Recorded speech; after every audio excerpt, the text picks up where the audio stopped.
And then what do? You make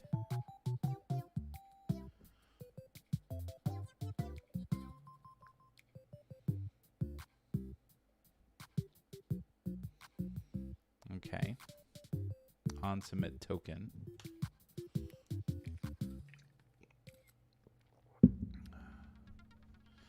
Let me see if there's something with view in here that oh crap. So here's the problem I'm running into.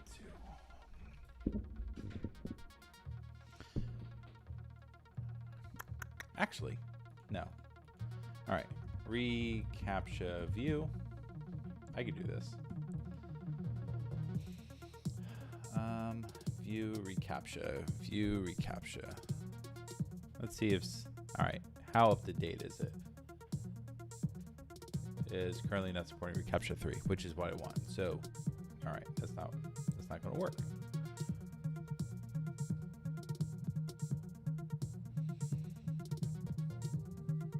Okay. Well,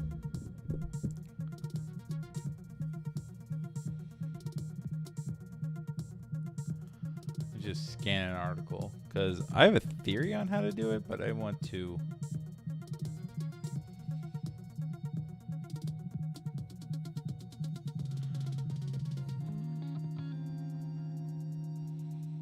Create a RECAPTCHA instance. All right, done. He's using view RECAPTCHA. Crap.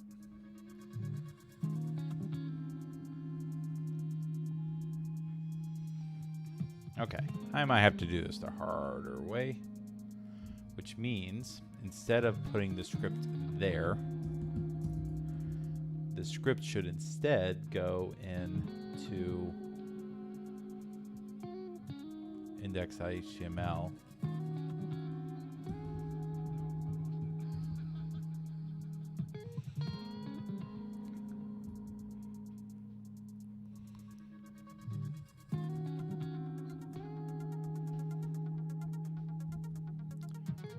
Then I have a layout page. This is that's my layout page.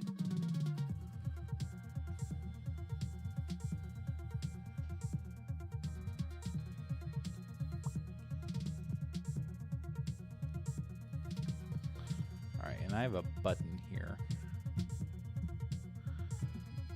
All right, this is my primary submit button.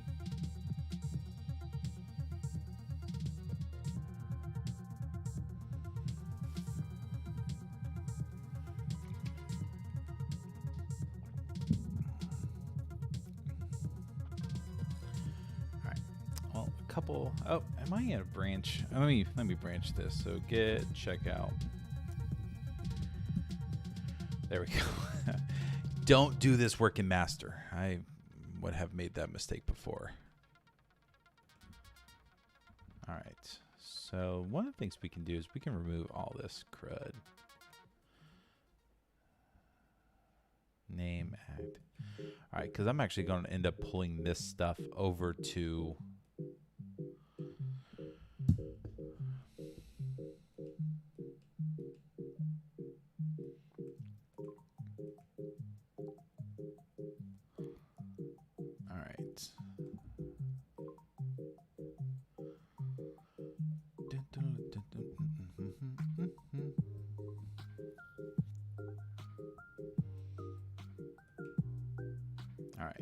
I'll do it on the front page. Once we get it working there, we can pull it over to the plugin.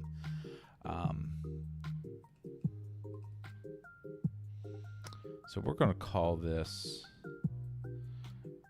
email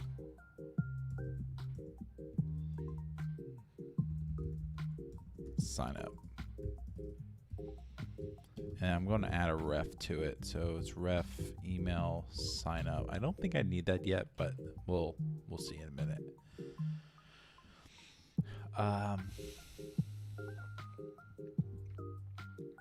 So on my main page, if I have email sign up,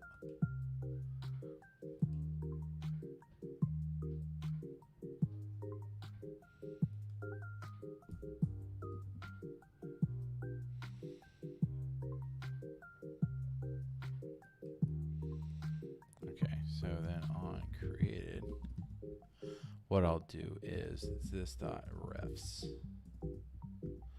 dot email sign up. You know what? Let me test this way though. Okay.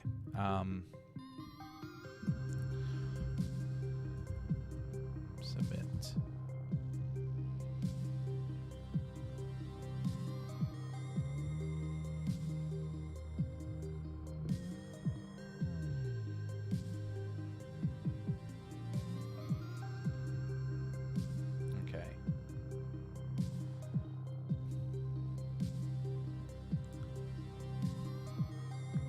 Add a callback to handle the token. Add attributes to your HTML button. Okay, so we'll add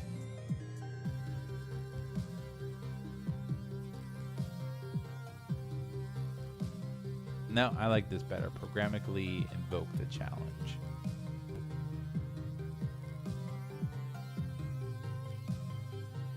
Okay.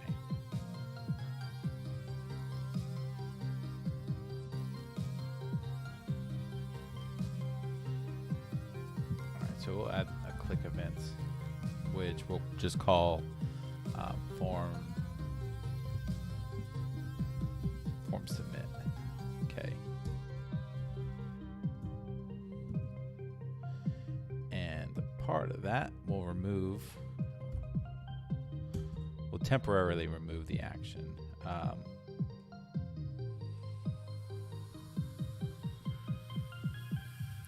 So then down here, I'll add methods. So I'll create a method called, what did I call it? Form submit? I don't even remember what I called it now. Nope, it's like that. We'll add the RECAPTCHA. I need my site key.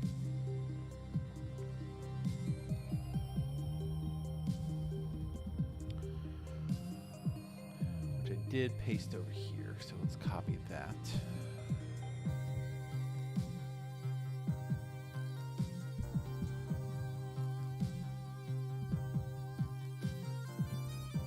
Action submit. Then you get the token.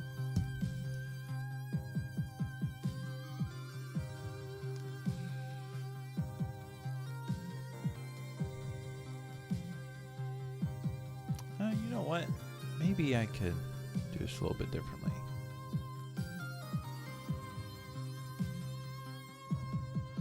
Yeah, let's do this a little bit differently. So let's come back up here. Let's undo a bunch of stuff.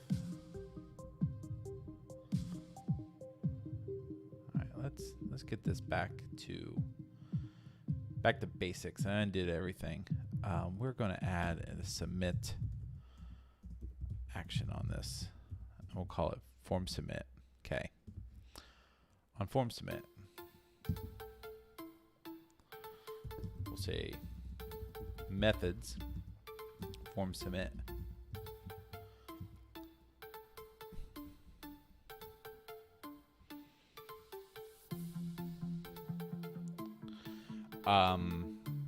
Now I'll do my RECAPTCHA. So we'll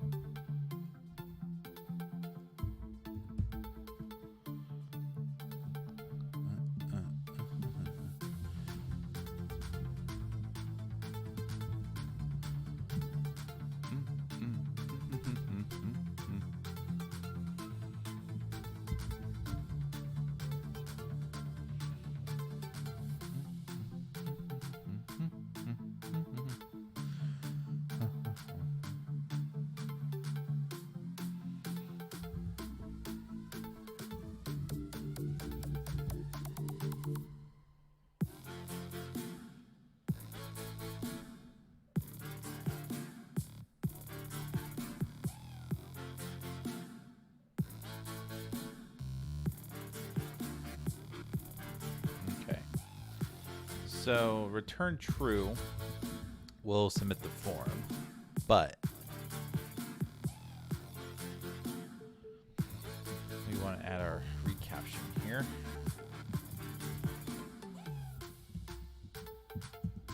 We'll return true. No, that won't work. That won't work. Let me look at documentation because I'm not sure. All right, we want to prevent default. Yep.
I need to get these into environment variables, but I'm not worried about that right now. Side key into okay.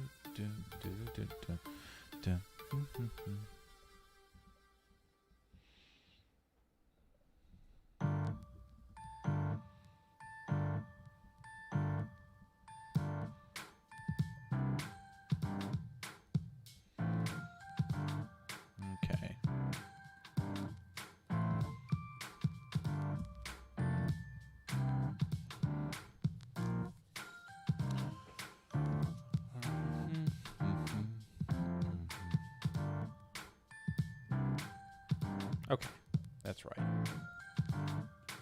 This part cannot happen automatically, so I gotta take that out.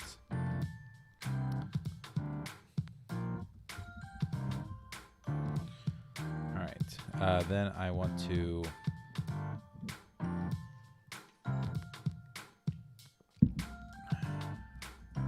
you know what, for now, let's just console log out token. Make sure that all works. And then I'll want to redirect to Azure function. So I'll redirect to my Azure function, which will do the validation, sign them up, and then the Azure function will redirect them back to the thank you page.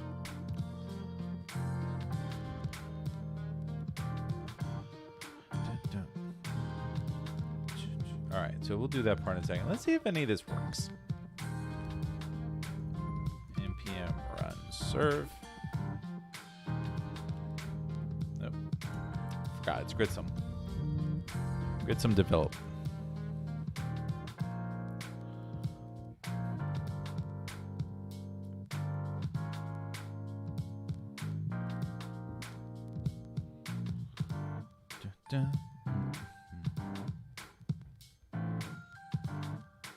Okay. All of this localhost. Let's bring up. So we'll start out. We'll say testing 004, and this should not do anything. Invalid site key or not loaded in API. All right.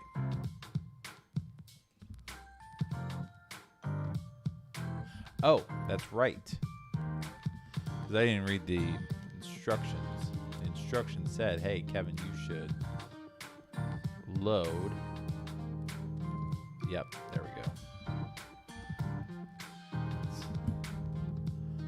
right. Oh.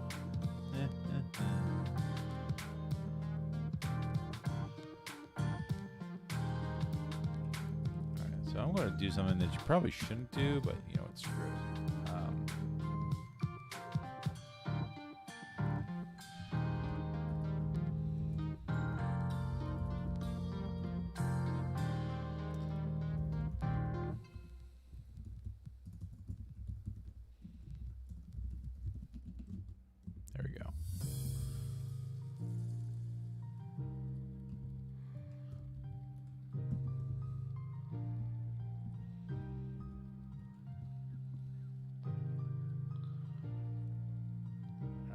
CTA loaded. Let's make sure the other stuff loaded. API. All right. If you edit HTML index.html, you have to reload everything. Boom.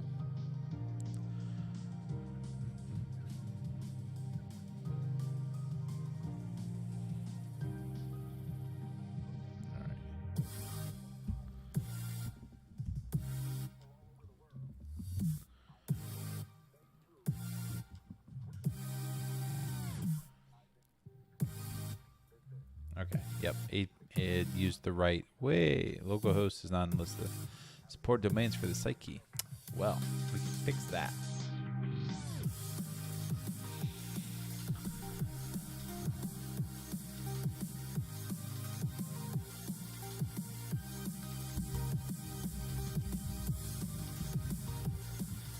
There we go. Refresh. Do I have to hit save or anything? Yes, I do. Okay. So localhost reCAPTCHA doesn't like the port. So let me take the port off. Let's go back over here. Let's hit refresh.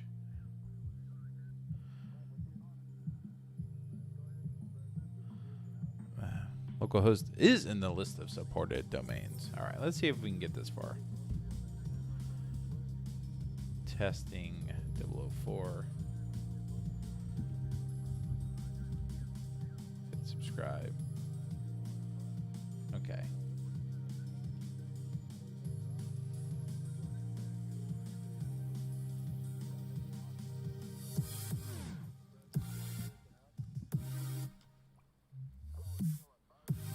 All right. Oh, there's reCAPTCHA. Protected by reCAPTCHA.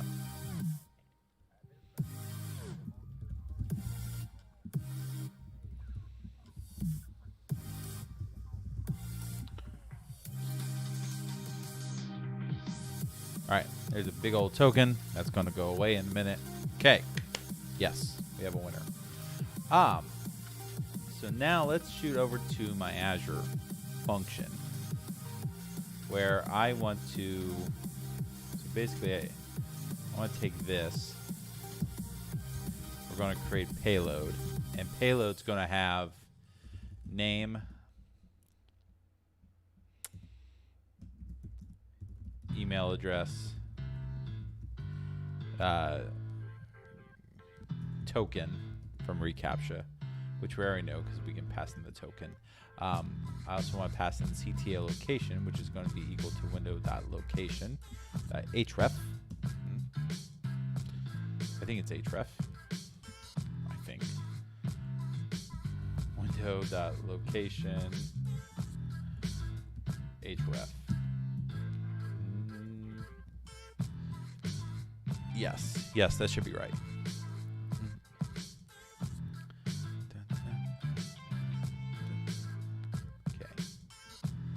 So then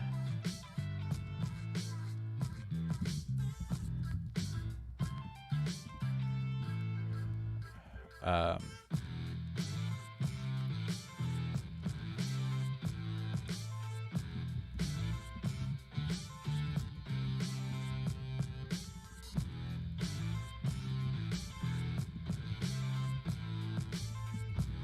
call it validate CTA form. CTA form will have name, email address, token,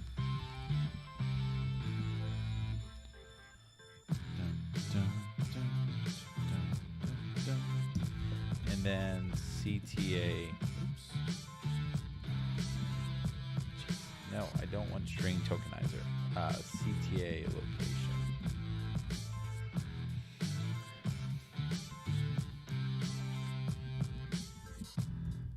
We're going to default that to unknown.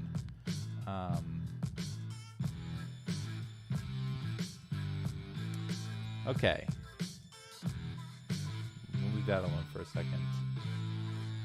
we're going to deserialize the request body, which will be a CTA form.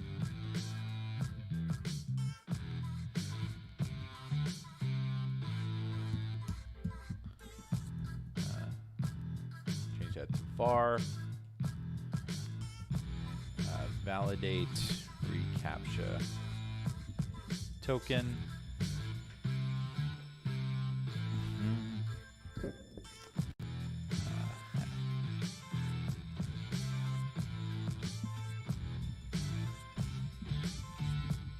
Redirect results.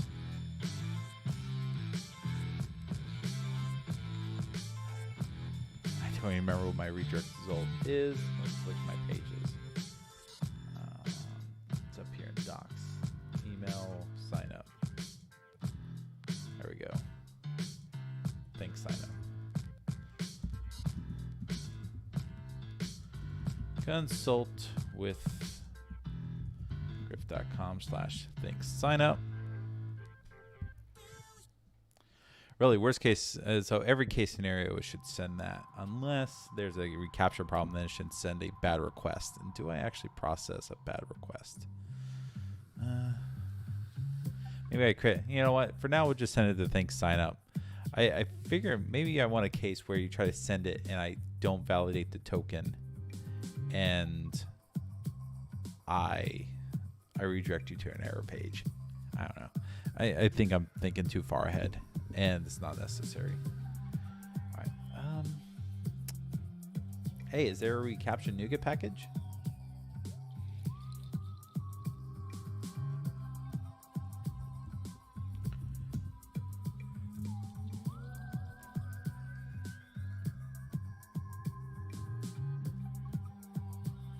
Oh man.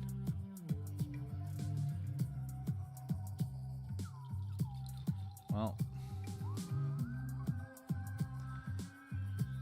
they published. That was a long time ago.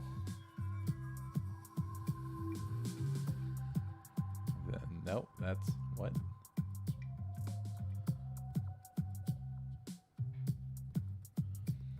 All right, friends. I feel like we might be doing this ourselves. What? ASP.NET Core MVC RECAPTCHA. All right, Paul, Miami.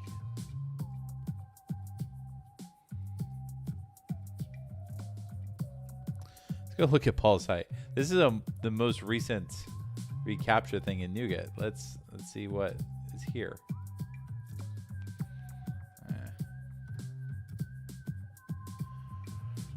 Site key, secret key. Yep.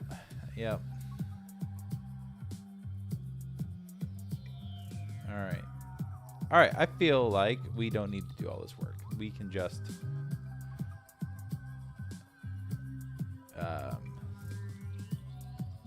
send the request to verify. Why didn't it?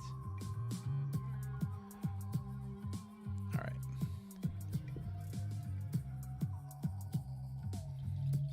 Okay. And we are going to do this with HTTP client. So we'll do using HTTP client.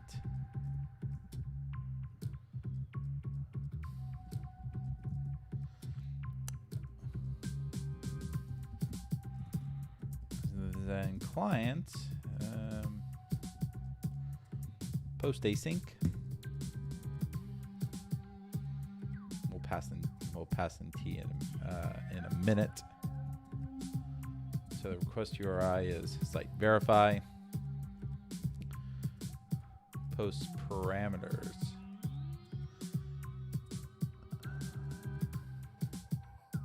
Secret response remote IP. Actually, that'd be interesting to have as well. Can I get that from?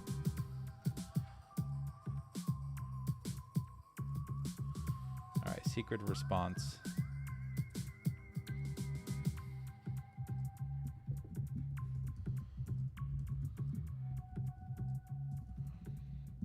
I thought there was like a create request. Thought there was just like an execute. I guess not. Is there? Send async. And then you pass in the HTTP request message. So we'll create request. All right. compose new HTTP request. And it's going to be a post.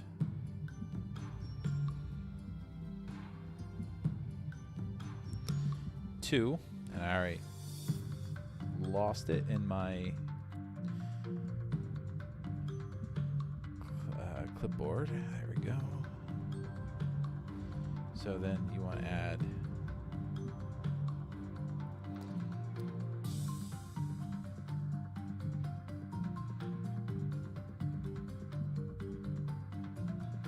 query.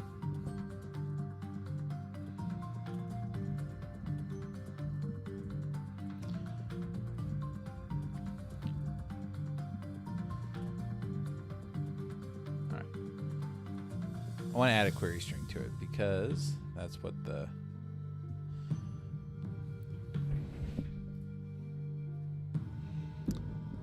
I'm assuming that's how the API wants to get the data, is as post parameters. It doesn't give you an example, it just says post parameters. Well, I know a certain way to do that. I know, well, there's a couple ways to do that. So URI dot query dot wait.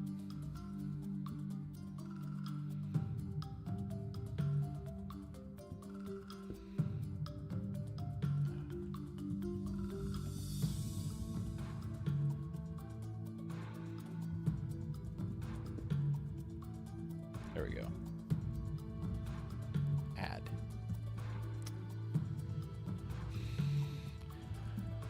All right, I need 3 of those. 1, 2, 3. And then on the URI, we do query is equal to query dot to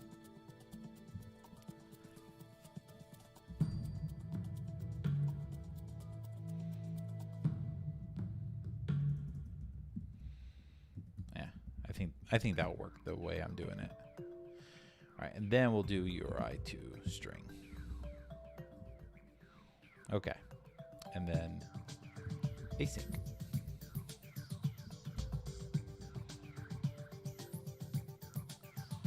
Let me fill in my 3 parameters: secret response remote IP, secret response remote IP.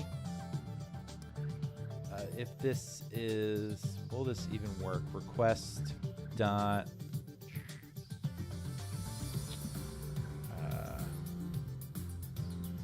it's context. Do I have the context? I have the context. Crap. Where's the remote IP on HTTP context? Request remote.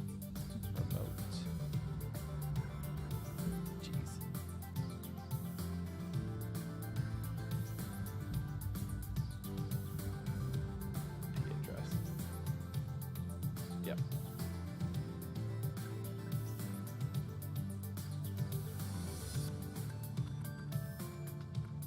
Connection.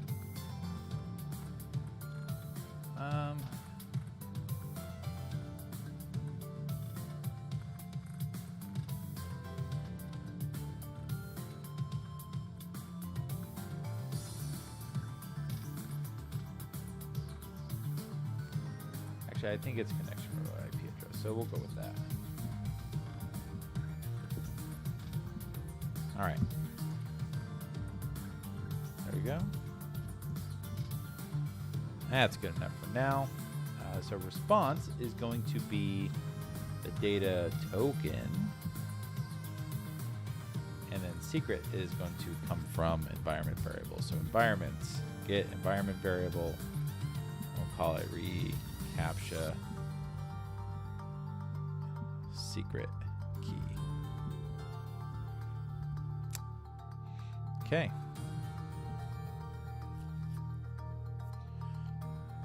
Which I haven't added yet, but I'm going to go add that right now.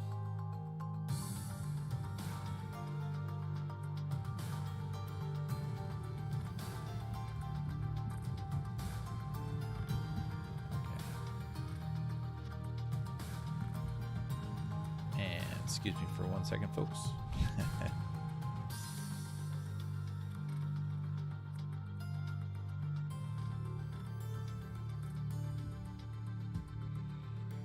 Save and close. Okay.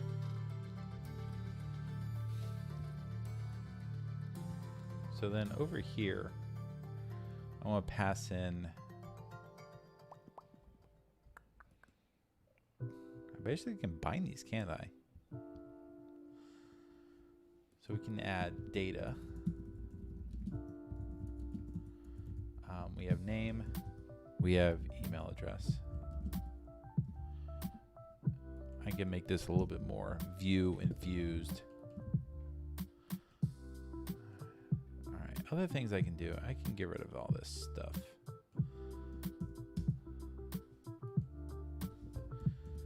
vModel name. This one is vModel email address.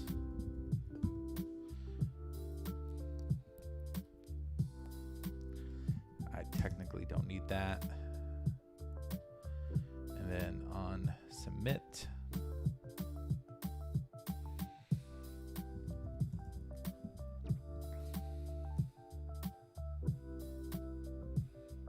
okay.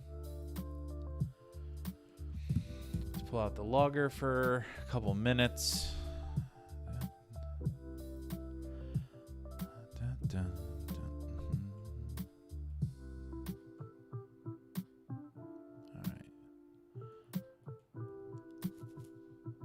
Okay.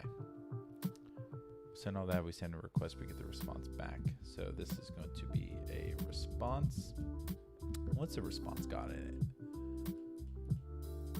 Right there. So the response, success, challenge, TS.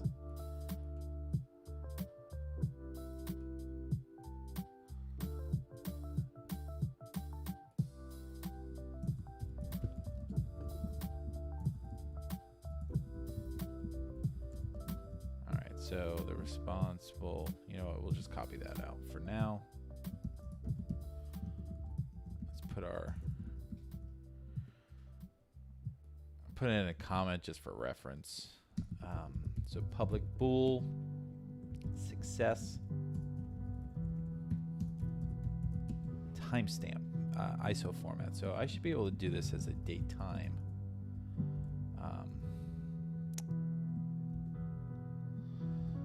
Time and offset, will that work? Challenge, TS. And then I need to do this as JSON property name. And I'll call it challenge, TS.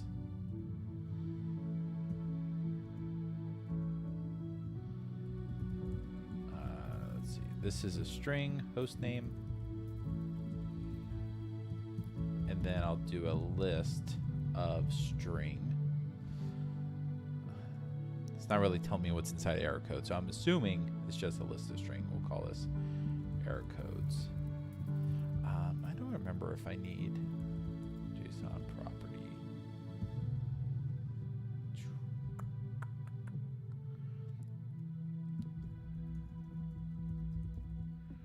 There we go.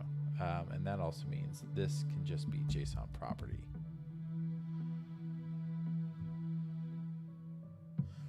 Ooh, let me use property name because I think this is using the new ASP.NET JSON or the system.text.json thing. So let's just see if that works. So capture response.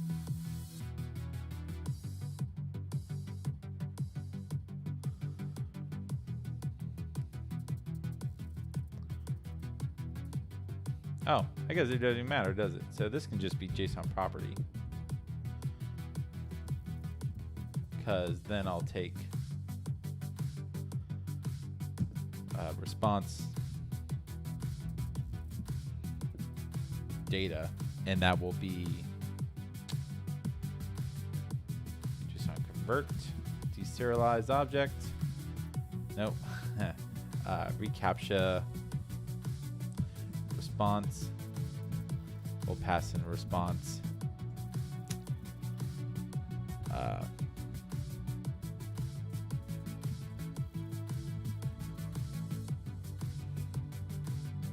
I guess it's content read as string async. wait.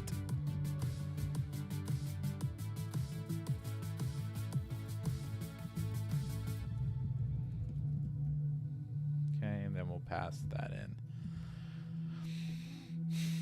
Okay, if, well, I think most importantly, if response is a success status code, we want to do all this work.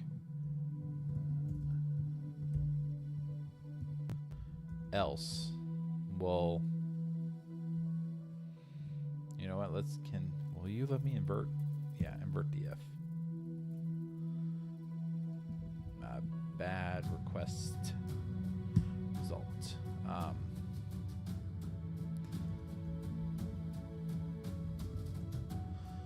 right. Yeah, we'll return a bad request if the reCAPTCHA fails. All right, that makes more sense. Let's get rid of that.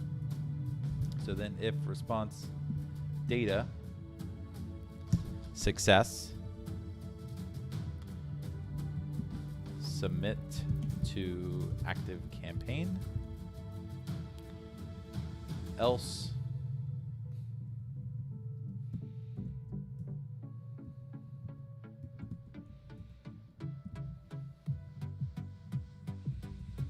new bad request. We'll just submit a bad request. We'll just assume bad request means reCAPTCHA failed. I think that works. Okay.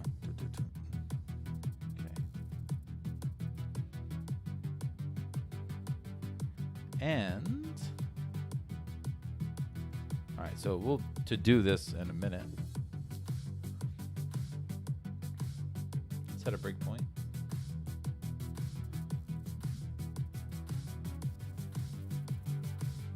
Let's run it. Let's see what happens. I think I have 90% of it here.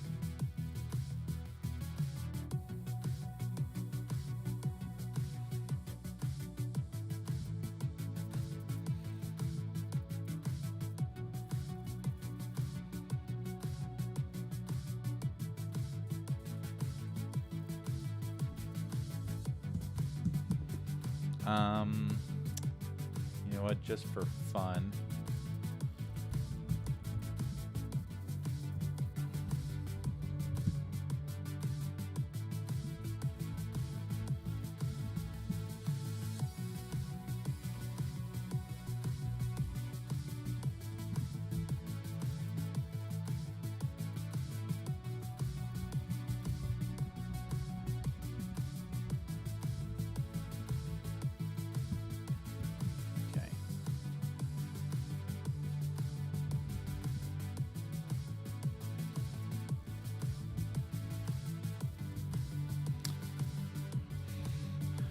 Data should be payload.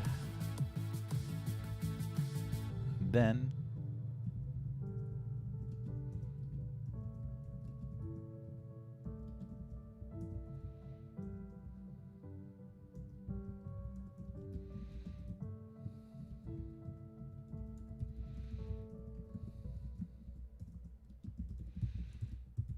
all right. And this should do the redirect. So the redirect would be to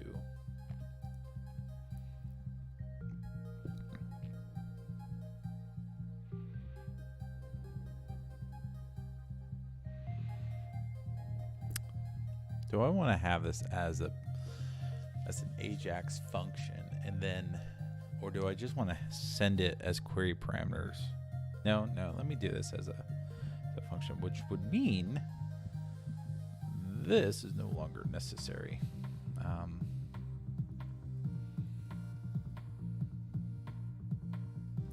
All right, so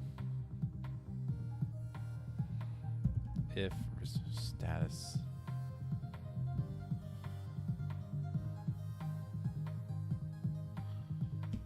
is equal to 301, I think that's what it returns.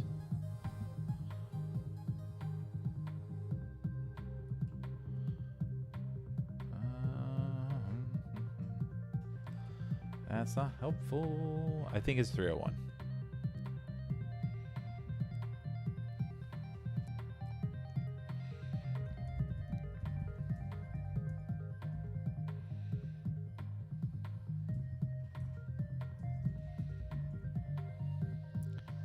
So result, headers, location. All right.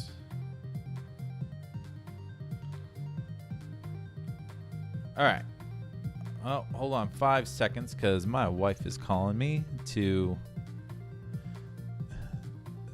And you do not say no to your wife. So I'll be back in 1 second.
All right. You know what they say, happy wife, happy life. I'm back. You don't want to, yeah, you get a text message like, hey, I need you for a minute. It's like, okay, drop what I'm doing. Where was I? All right. Check to see if we get the 301. I'll let the form deal with the location where we should redirect. Let's see if this works. Oh, I need to get the data out, don't I? So this dot name, this dot email address, Let's go ahead and npm run, no, gridsum.develop.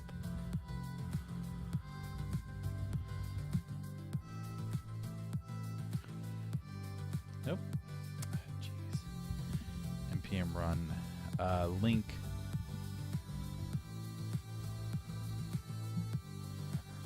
There we go.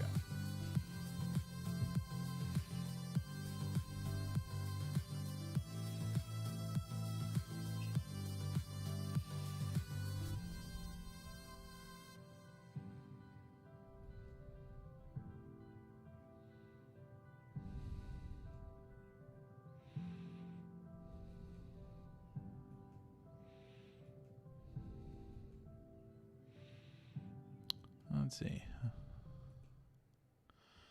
That's going. Let's run this again. Hey.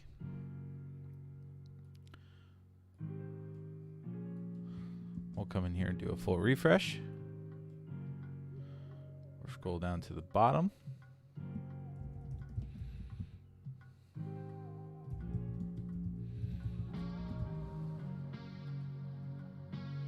Site key is not defined. Yes, it is.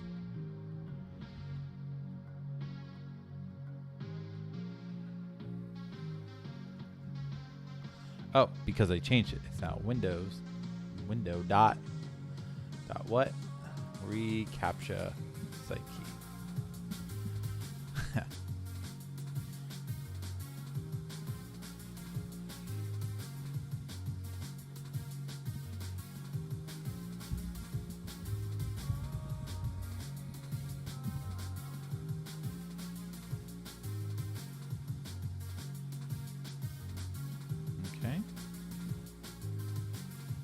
Cannot read property name of undefined.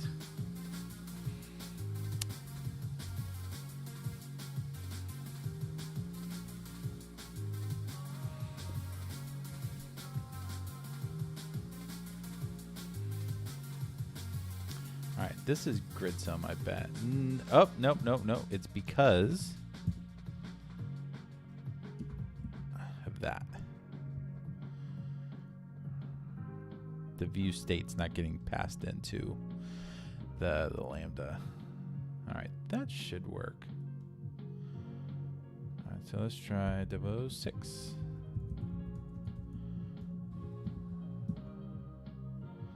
All right, so there's the token.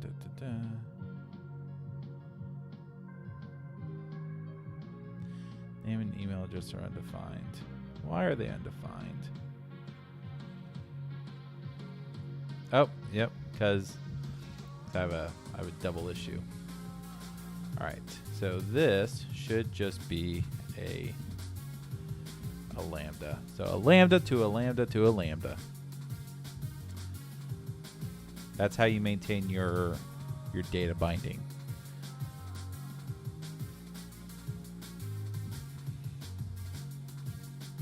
Okay. This time, no. Yes. All right. So I have my bindings. Email. Yep. Okay.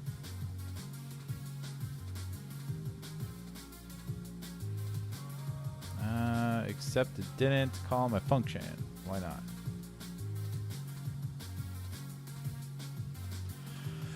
I have a cores issue. I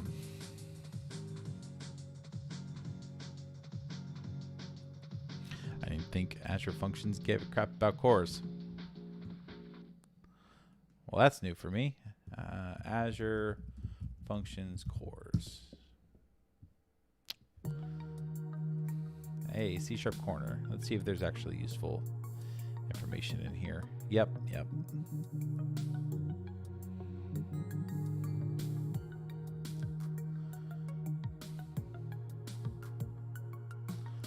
All right.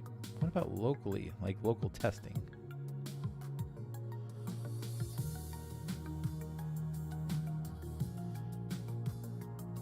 No.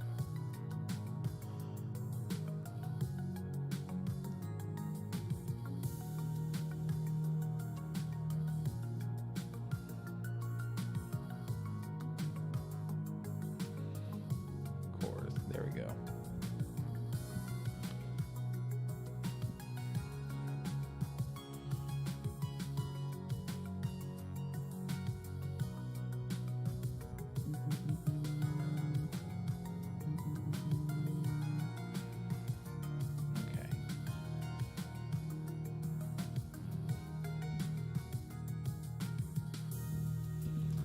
All right, let's try this again.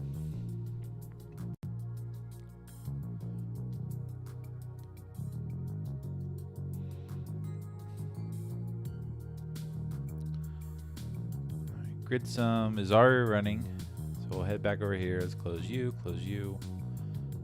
Let's go ahead and resubmit.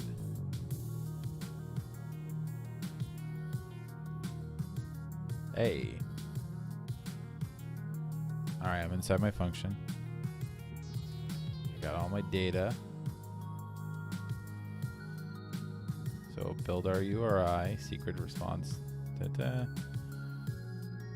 It's got stuff inside of it.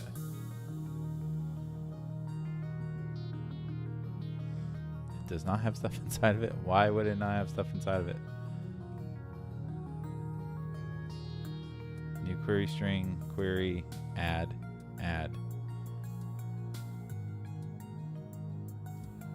All right, so this is going to error. Oh, it was a valid response code. Why was it a valid response code? It should not have been a valid response code. So yeah, the response code was false. Missing input response and missing input secret. Yep, that makes sense. Okay. Now, let's ask ourselves a very obvious question. Why? Oh, because this should be a query builder. Query builder. Add. Jeez. Nah. All right. There we go. Let's try this again.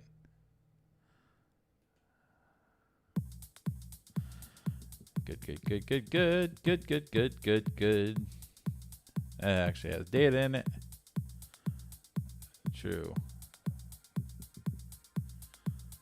True. Oh my gosh. Hey.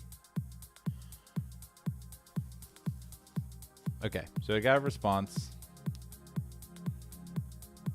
Why did that fail? Console.graph.com thinks that error failed. Why did that fail? That's a perfectly legitimate URL.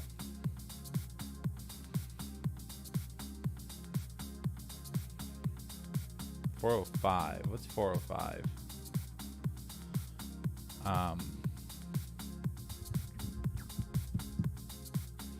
Method not allowed. Just wait. All right.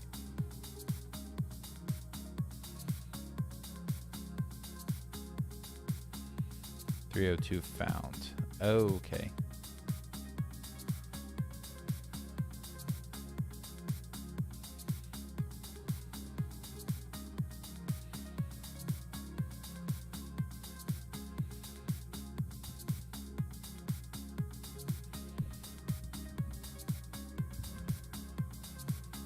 Oh. Permanent versus temporary. So 302 temporary.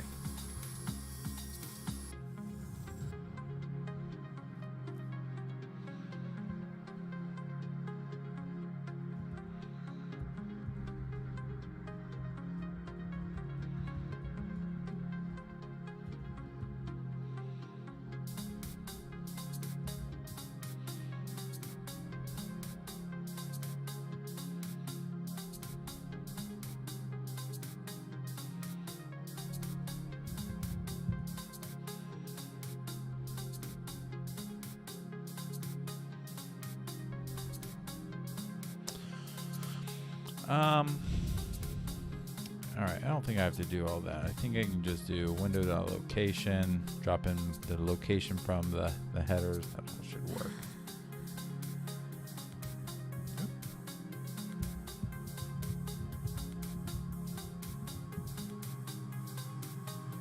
Actually, let's do a full refresh. Let's get some new fresh code in here.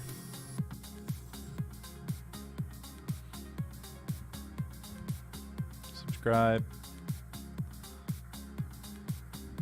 Should be over. Oh, I'm not running my background tools. That would help.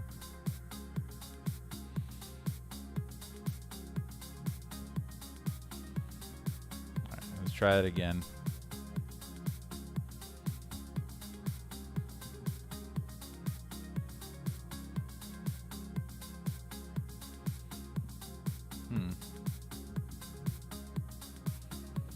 But that's a perfectly legitimate address. Consult with griff.com.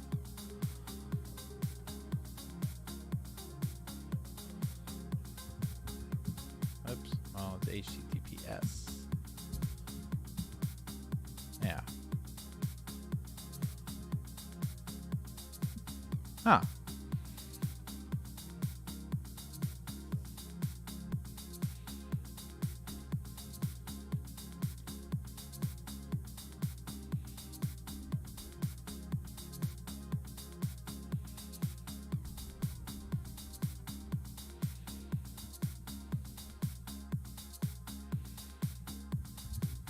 Yeah.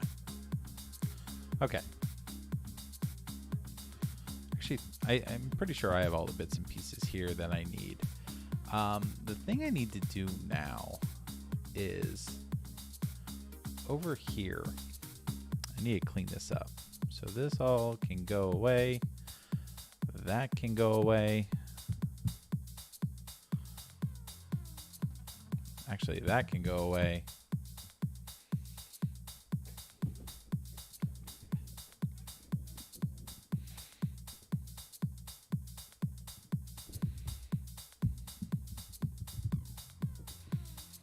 Actually, we'll just call it Cta Form.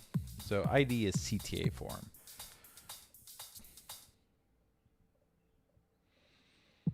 And what I need to do, this is in my, that's an index. I need to go into my layout default. So in layout default, when we're mounted,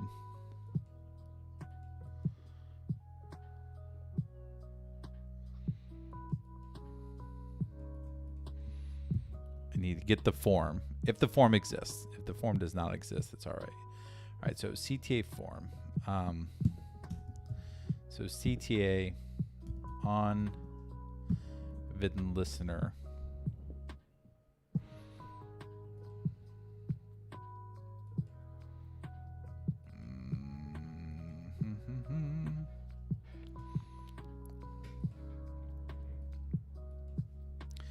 It's the, actually Cta Form Button. Let's say, and we'll take out that. So it's Cta Form Button. We'll add it right here. So we'll say ID. This will not be wired by Vue.js because it happens outside of Vue.js. Hey, Patrick, how you doing, bud? I see you out there on Periscope.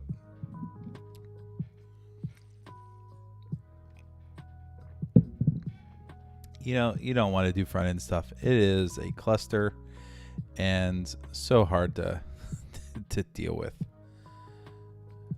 Cta, all right, Cta Form Button. So when we mount the form, we'll get the Cta Form Button if it exists. And if it does, we'll add, do an on click. So we'll get the event. And when that event occurs, it's essentially going to do the same thing as what happened before. Which means we're going to do all this crap. Prevent default. Let's copy. I don't like copying this, but this is probably the easiest way to fix this problem. All right. There we go.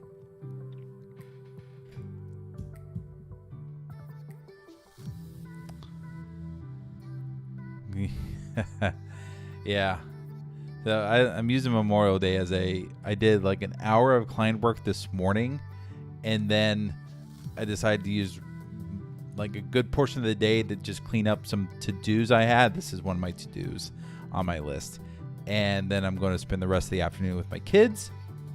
I've been promising my son to go take an extended bike ride around one of our local parks. So it's not raining outside right now, which is good, meaning I can go out and get a little bit of exercise. Okay, we can actually take that out. Okay, so we'll do all this.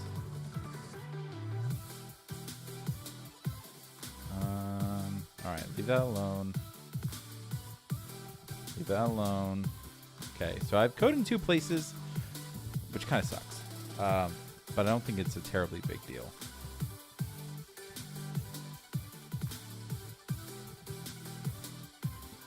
Let's restart our tools. Our breakpoint's sitting there just waiting for us. And shoot over to my code. All right. Oh, I do need to recompile this because I updated the plugin.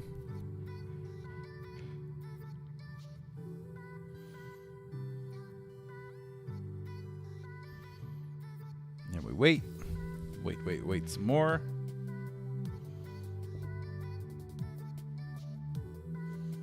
All right, let's go to an actual article.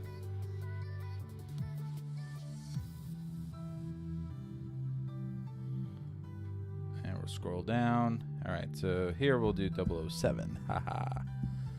The name is Griff. Kevin Griff.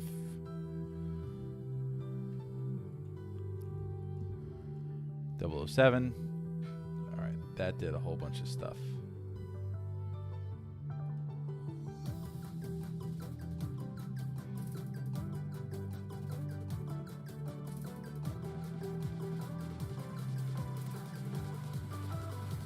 Oh, I need to prevent default on the form. That's right.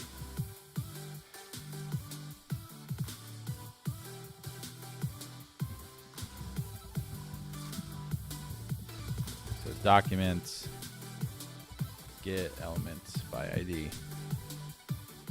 Yeah, don't do anything crazy on Memorial Day.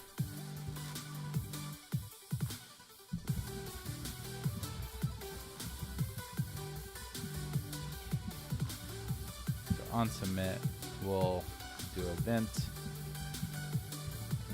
prevent default because we don't want to do the submission.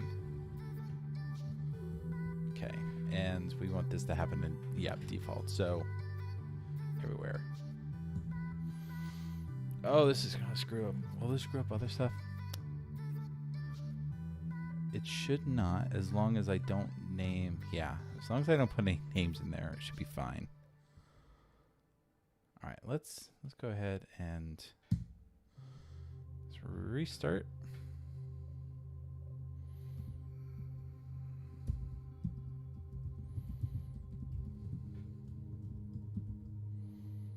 Subscribe. Why is it posting to the... Oh, because I edited the index file. I need to restart things.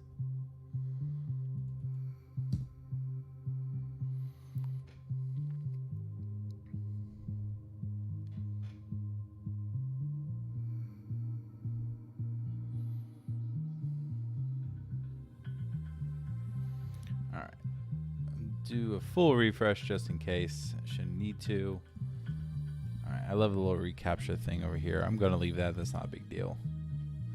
Why are you trying to post local? Why aren't you catching the form? And all right, new plan. Heading to a social distance cookout. Have a great day. You too, Patrick. Make sure 6 feet apart. Wear a mask, but you can cut a hole in it so you can drink your beer, right? I'm going to take out the post because obviously that's not working.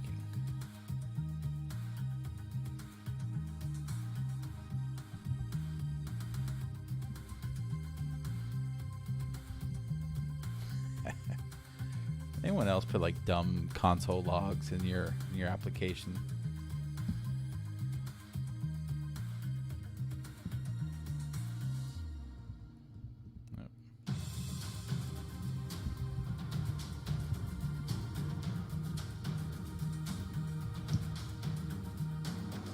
All right. Man, I am. Oh, I edited the plugin. So I got to turn it off, turn it back on again. This part.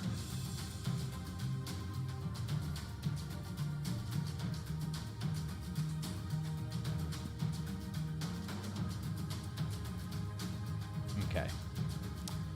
Now, let's try this again.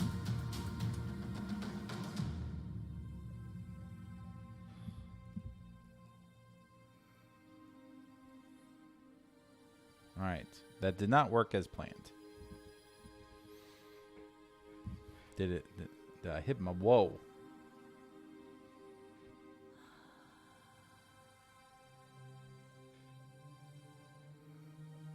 Oh, CTA on click is not a function. What are you talking about? It's not a function. It is to a function.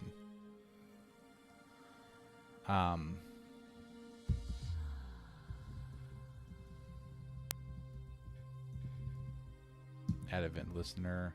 We'll just say click. No. Submit. And then down here we'll do add event listener. Click. There we are.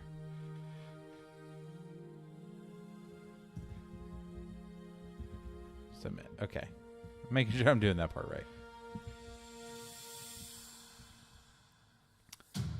Whoa. Whoa. All right, what did I screw up? Yep.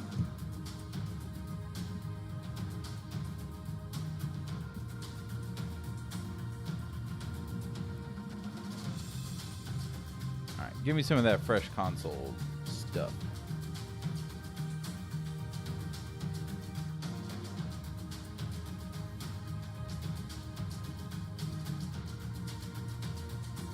Why is it doing that? It should be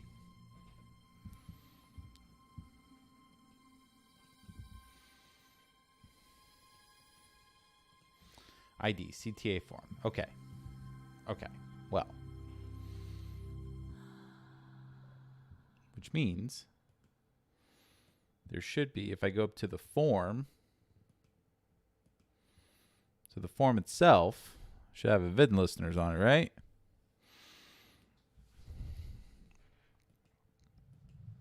No?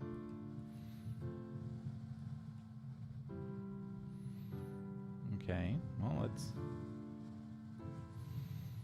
let's refresh this. Let's walk through this the hard way, right?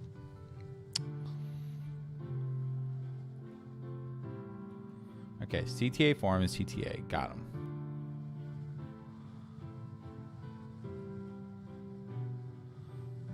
Didn't like that. Oh, because I'm dumb. This is CTA form.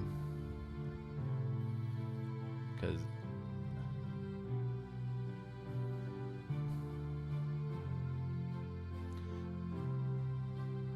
all right. Well, refresh. Let's refresh again. Okay. All right, there we go. Now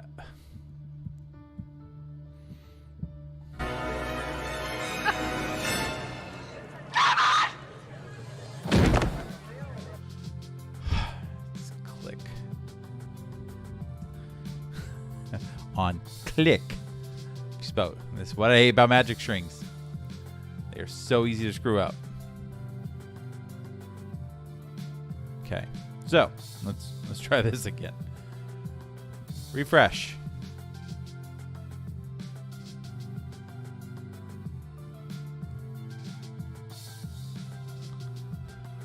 Uh, 007.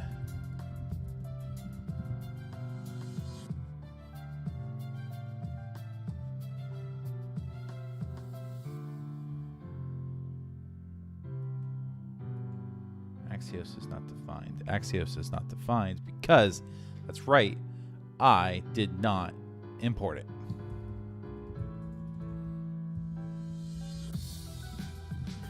I am super surprised that did not get caught in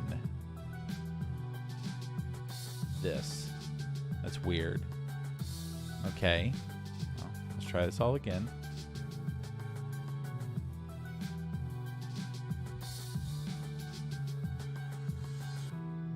And we hit our back end. That's good.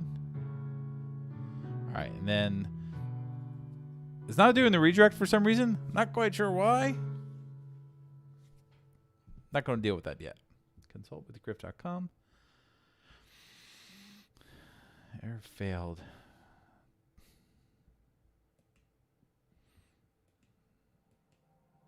Why would it return a 405 on a redirect? So here's what I'm doing. I'm doing Windows location ref. I'm setting.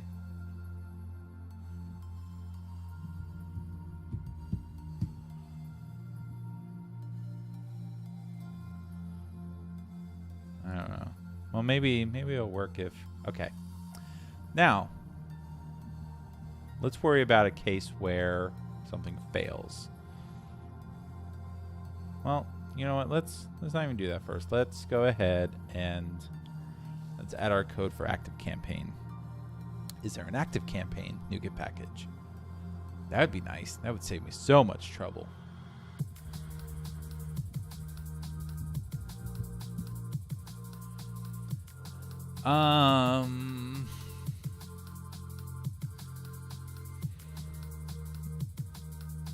It's recent.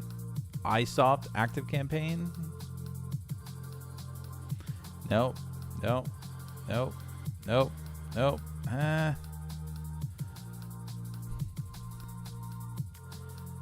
It hasn't been updated in a couple. So this one's been updated. Well, this one also has more downloads. Let's go look at his GitHub repo.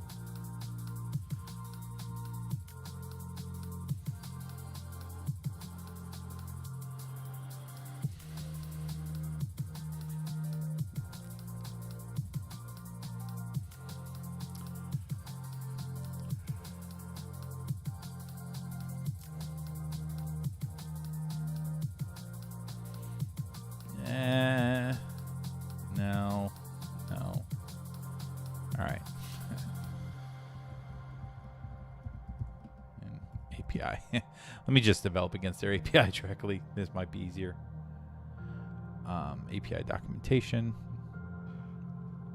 because it's really just a post request to a thing. Yep. All right. So contacts.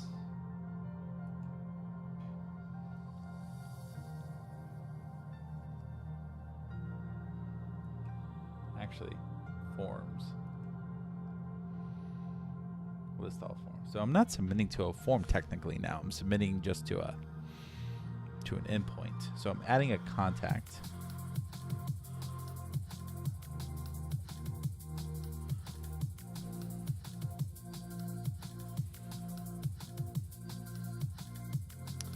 I create or update a contact.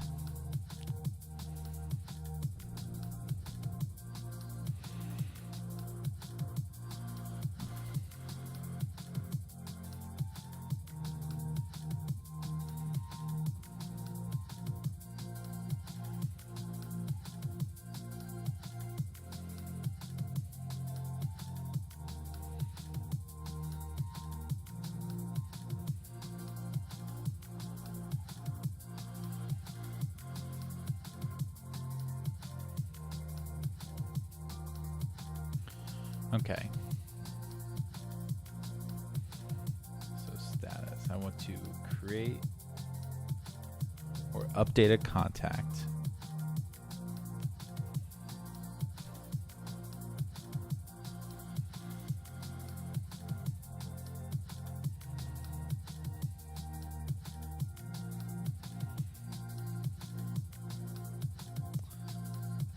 All right. So they have form support in here. I'd still like to be able to.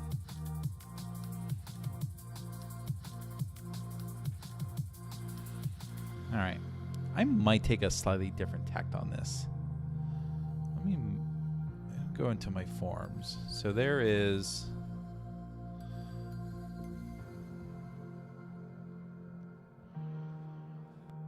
let's close all this because I don't think I need it all open at the moment. I'm going to put in, I might programmatically submit the form on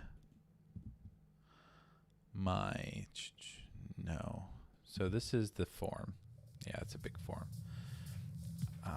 Yep, there's a whole bunch of crap in it. Yeah, a bunch of crap. There's a bunch of styling in it. I don't need all this stuff, but what I do need is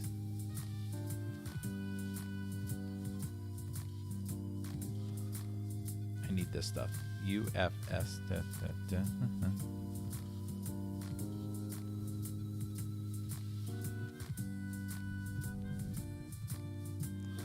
CTA location. Okay. Yep.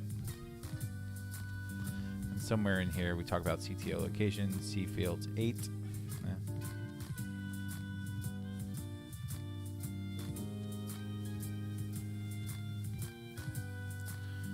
Okay.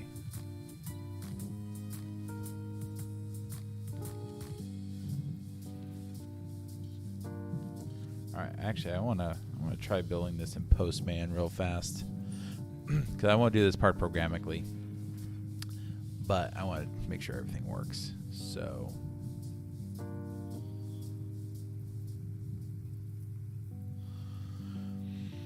let's close all these tabs that don't matter. Yep. Okay. So we want to do a post to meh, and I want to set a body. This is going to be form data. And let's set our forms. So U is 10. F, they have those backwards, don't they? S is nothing. C is 0. M is 0. ACT is sub. V is 2, and then 0.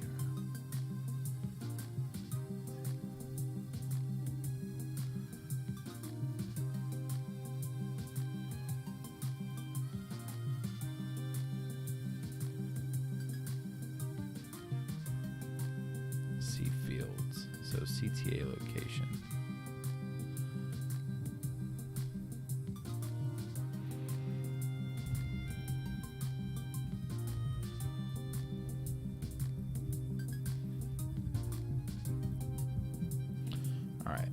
We'll try this.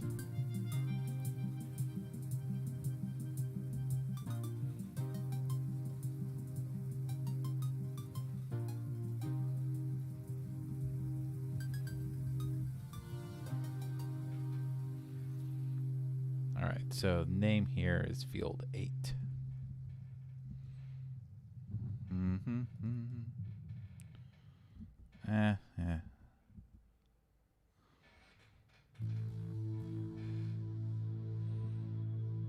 Okay, well,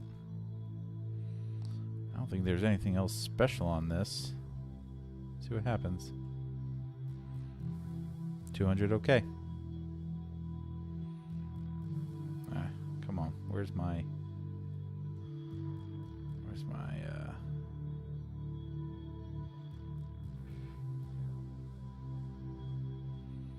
okay. Let's go check the data. So did I submit? I didn't submit the actual data. Oops. So it's returned to 200 okay, but I was dumb and didn't actually submit any data with it. So I should have sent as well full name, email,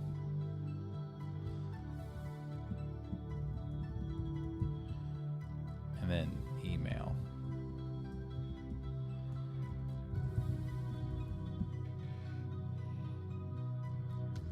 Okay, let's try this now. You're pretty awesome.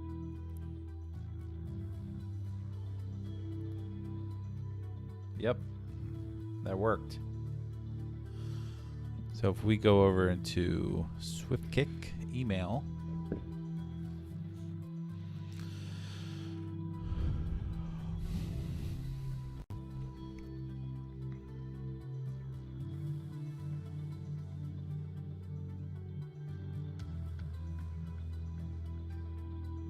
hey, we got it. So here we go. There's the test that we just sent. So this is not a valid form. But if you were sending through the form submission process, this would have a problem. And now that I'm thinking about it, if it was a good bot, it's saving these values and just reusing the form over and over again. But maybe it's not a good bot. Okay, so let's leave this alone. Let's shoot over to code. Now I want to submit the active campaign. So submitting the active campaign should be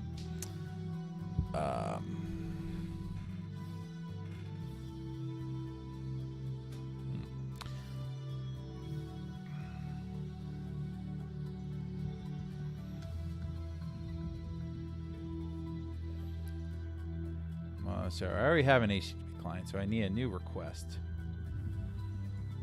Equals new HTTP request message. And we'll do another HTTP method post. This time, we're going to use... All right, then in this request,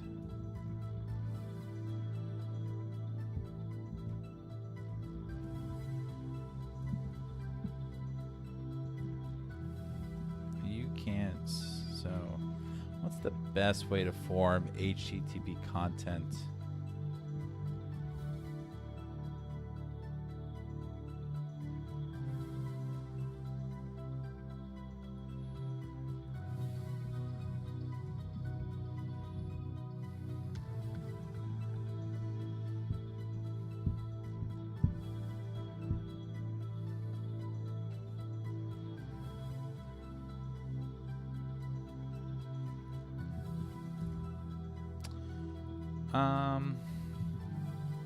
Honestly, don't remember.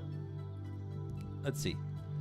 So ASP.NET Core. No, actually, HTTP client form data. There we go.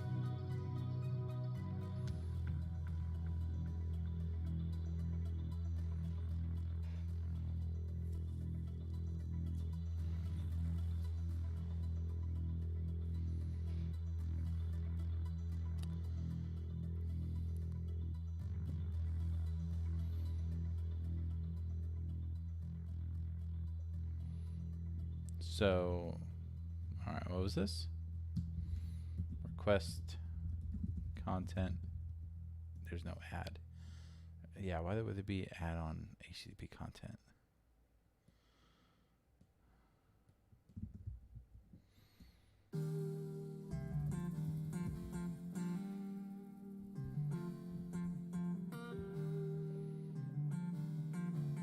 Oh, because it's stream content. That's right.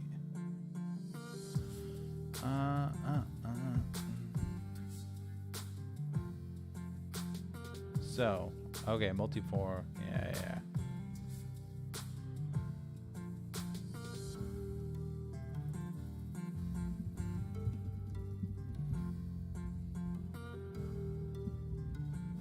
There we go.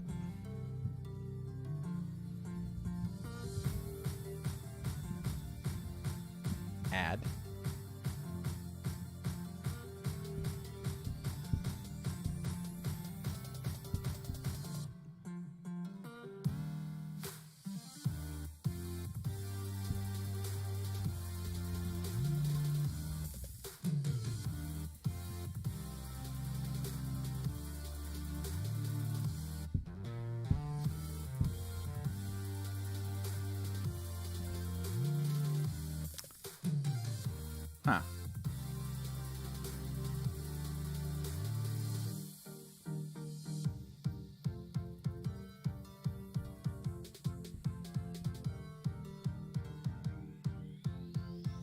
There we go. That's what I was looking for. So, all right, that's using rest sharp. I'm not using rest sharp, but add header. I don't need the cookie. UFS. Maybe I should use rest sharp. This would be way easier to just copy and paste, right?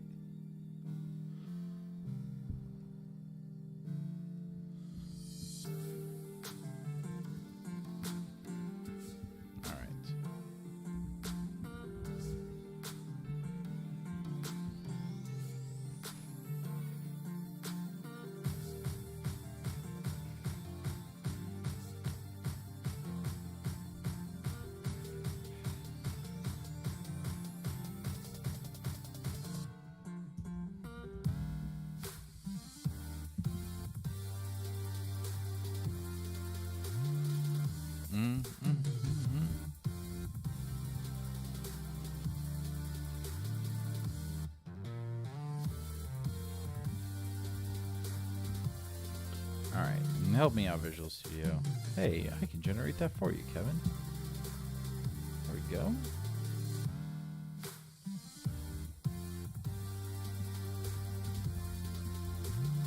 Key value pair of string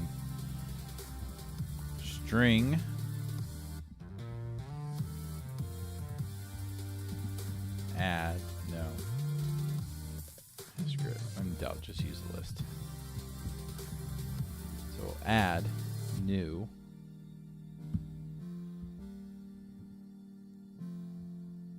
key. All right, there we go. I think we're on the right track now. UFSC. All right, I'm gonna move this over to. All right, move that over so I can see my numbers. So we want U. It was just 10. All right, I got F, S, C, M, A, C, T, V, C, T, A.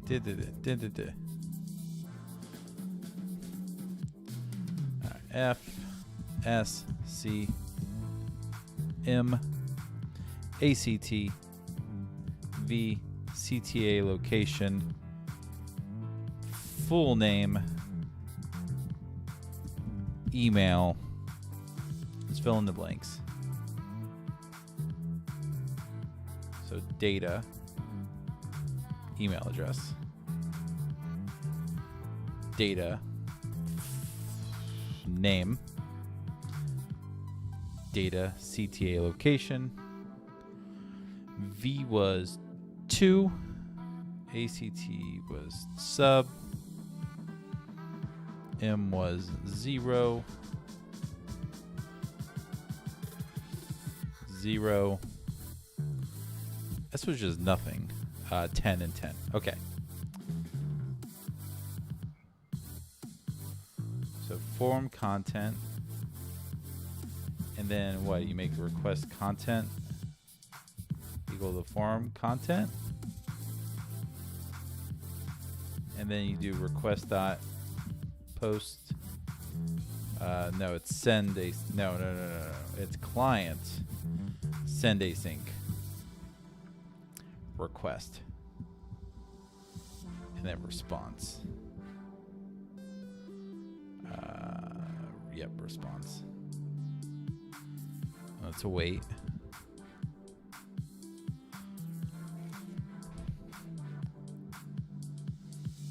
Okay, so response. Let's do a quick check. Is success status code.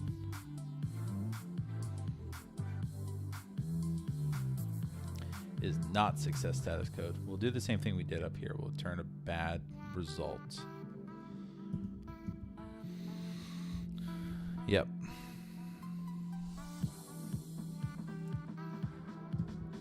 But if it is success, then everything's good, right?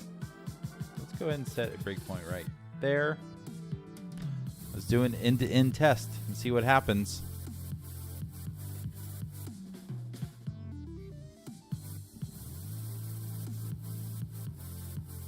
We're running GridSum. We'll come back over to our page, and we'll go to a different page this time.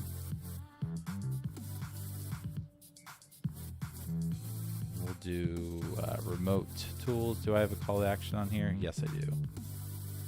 We'll make this 009.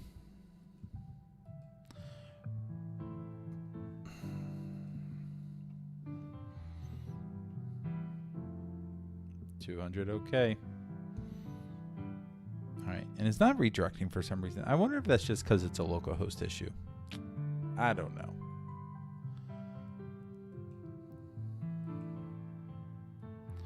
All right, let's move this over for another minute. Let me look at my new contacts.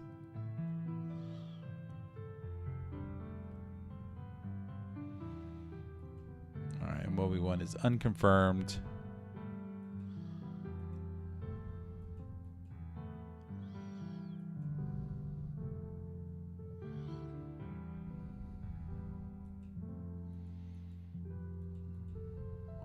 Where did it go?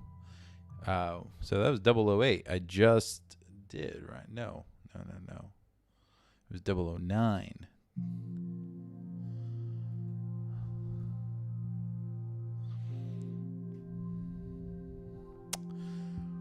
It didn't go through. Yeah, I don't see it. Yeah, it was 009. 009 did not go through. You know what? Let's refresh real fast. Make sure it's just not a data caching issue. Okay. Do 008. Yeah, all right. It didn't go through. It still returned 200 okay, but it did not go through.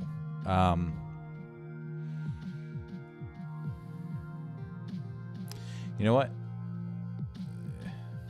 RESharp. I'm going to go install RESharp because I feel like this will just work easier if I use a tool that is just better suited for it. Oh, well, you know what? I feel like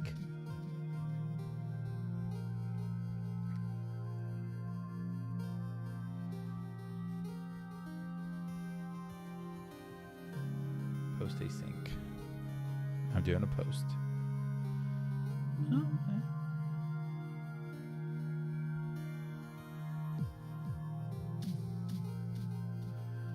Let's see. All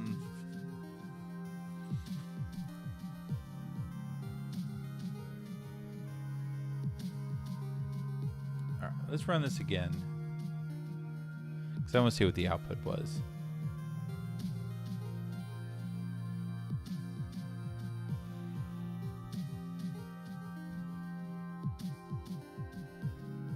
I kind of think this will return a 200 okay no matter what, which is not ideal, but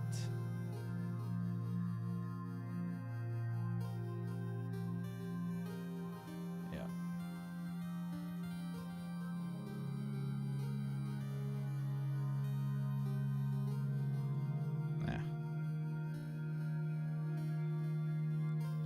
Contents.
HTTP client, multi-part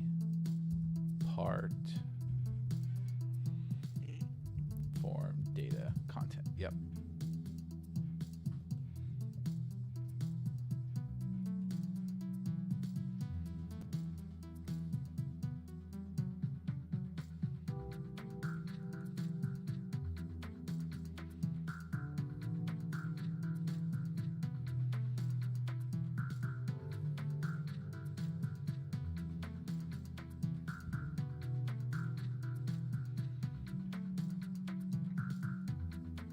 Yeah, maybe it's just a header issue. Alright, let's step through this because I'm not even quite sure.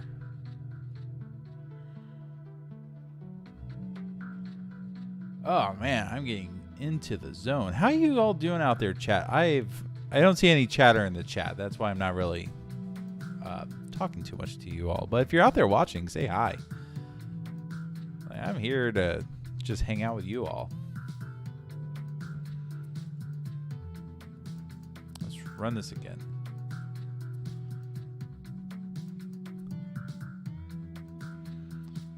All right, requests, content. So the media type is, it's already form data.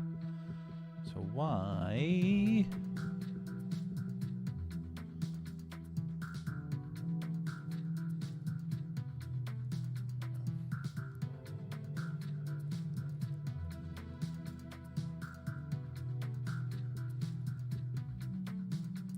Why? All right. Why is it?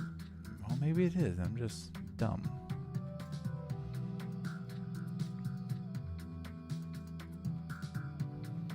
All right. The content is form URL encoded content. It's not supposed to be. Well, yeah. Hold on.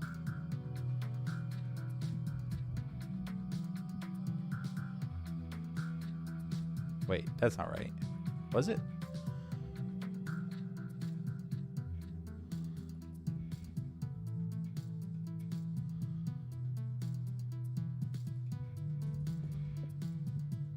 Boundary. Okay.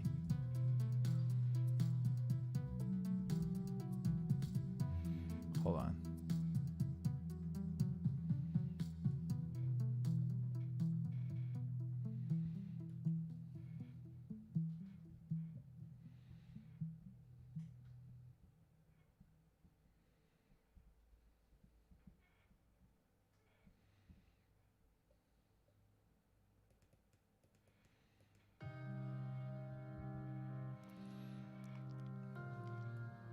Hold on.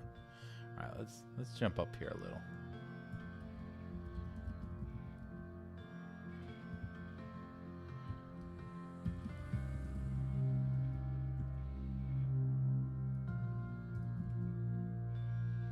Okay, so C dot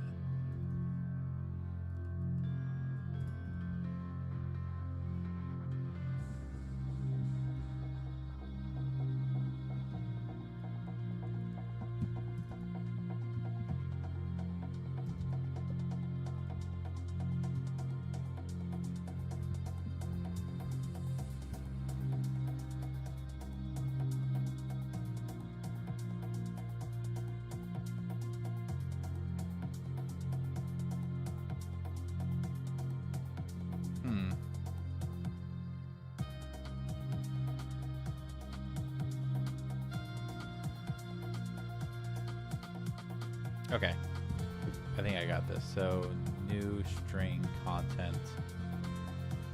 The content is 10, but the name is F. I'm sorry, U. Ah, yeah. Sorry.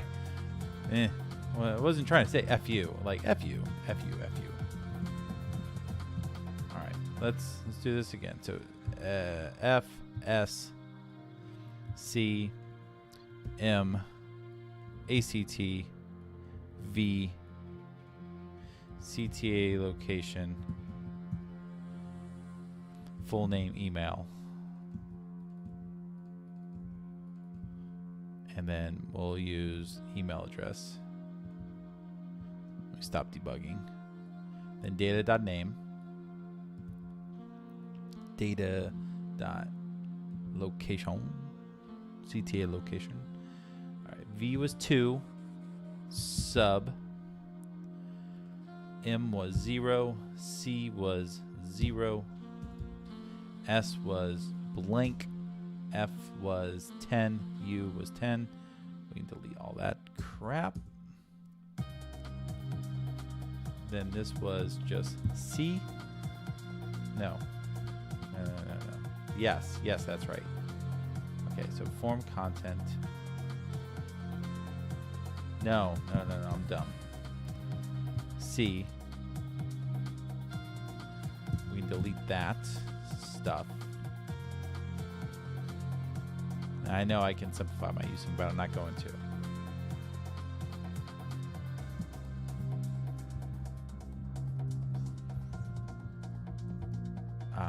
Read content, read as string async. I'm going to just dump it out to a variable because I want to look at it. Because if it works, it should actually be the link to my site. Actually, no, it won't. It would just be a redirect, wouldn't it? Let's see.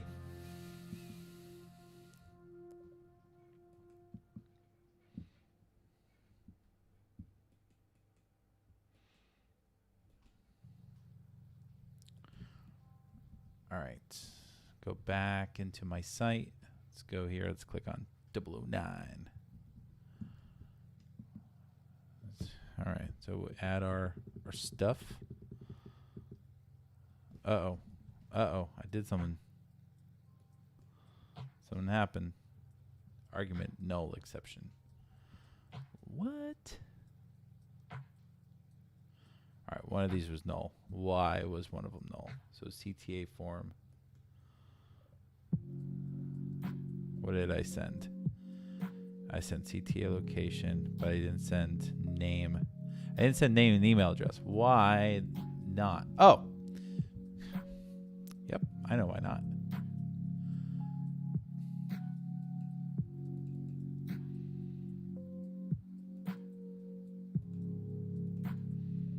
Because I never filled in these blanks.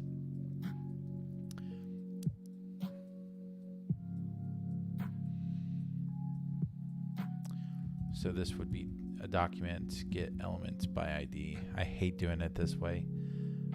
Should I use full name? No.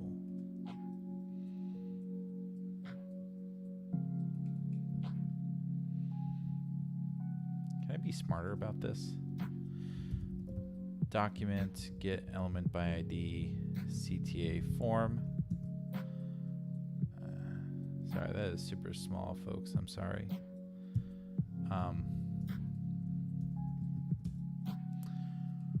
You know what? No, don't be smart. Don't be smart about it, Kevin.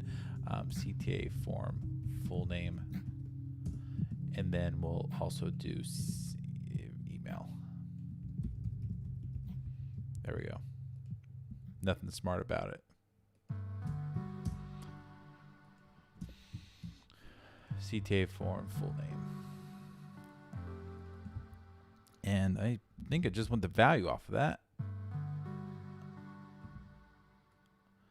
And then we'll get the Cta form email address value. There we go. That should work.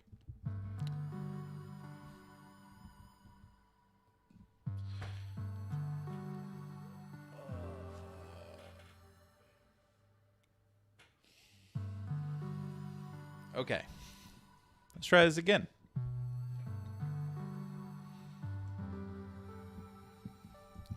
I'm going to have to restart. Oh, I shut down the wrong thing. Okay, let's restart this. Let's try again.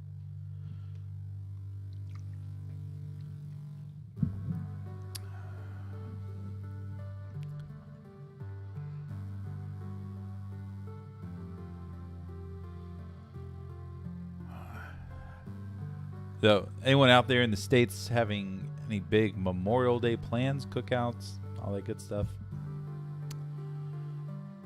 Enjoying your 3-day weekend. Traffic on the stream's a little light today, probably because of the holiday. But that's no big deal. I'm still here. And you're still here. So if you're watching, you're still here. Thank you.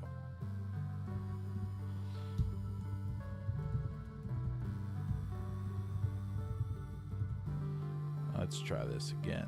Submit.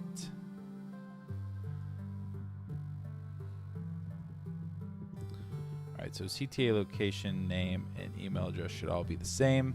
Okay. We got successful status code. What's the response? Yes. So this is the HTML I'm expecting to see. And if I shoot over to active campaign.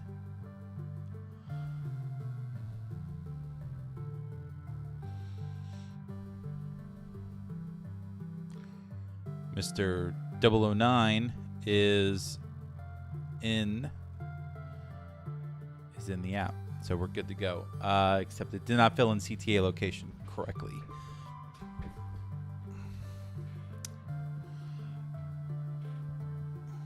Why not?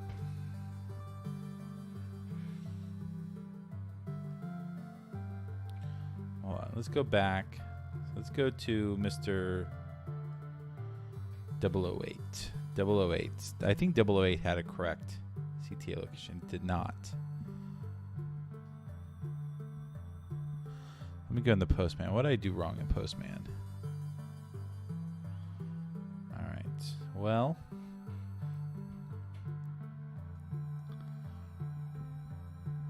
So the raw form, the name is Field 8.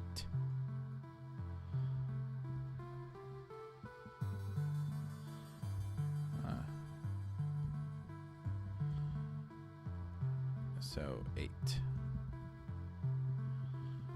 That's down here somewhere. C Fields 8 : What's C Fields? I don't think I've heard of C Fields.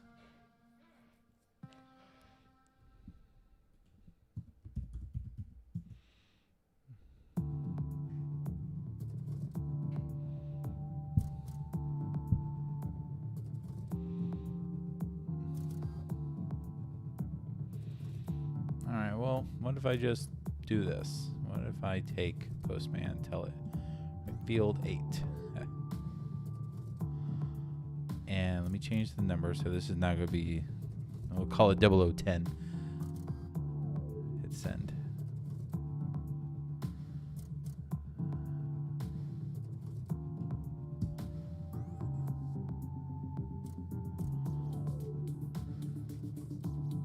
That worked. Okay. All right. We're on to something, chat. Chicken Wing. I see you there. How you doing?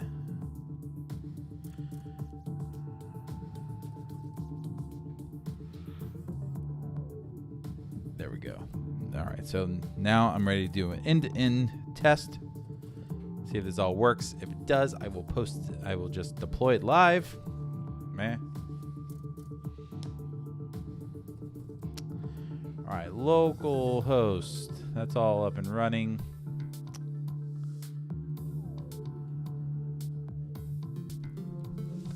Where's my test page? There's my test page. Which I cannot use. Yes, I can. Okay. So CTA location is the same. All right, assuming that worked correctly, this should, because they're incremental IDs. Oh, that won't work because I'm dumb. Let's change this to 0011 name.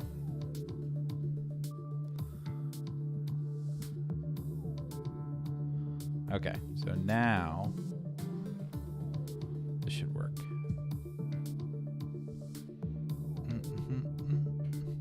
Hey, we have a winner. All right. Oh, that was a lot of effort. Stupid spammers. I hate spammers so much. All right, we're good. We're good. So CTA location, that's what I want to keep. Let's see if we can get some of this stuff out in production. All right. Well, first things first. Let's stop our git add.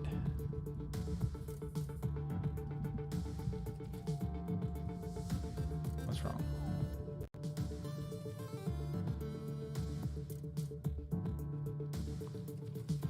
I can remove this VS Code folder. Yes.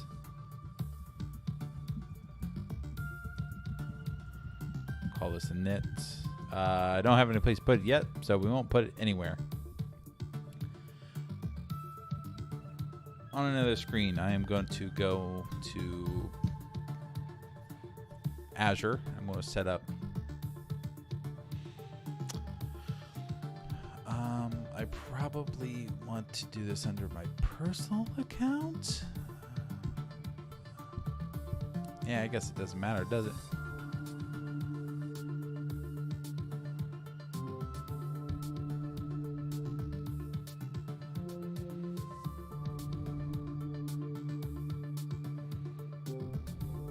All right. Excuse me for 1 second, chat, while I do consult with griff.com. Can I put a .com in there? Will that let me? Yes, it will.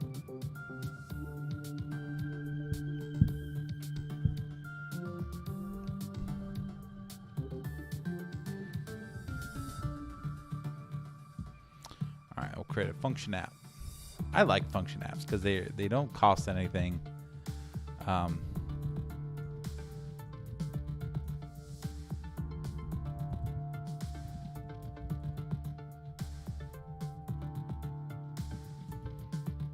Consult with Griff functions. The runtime stack is going to be .NET Core 3.1. It's going to be in East US. Create.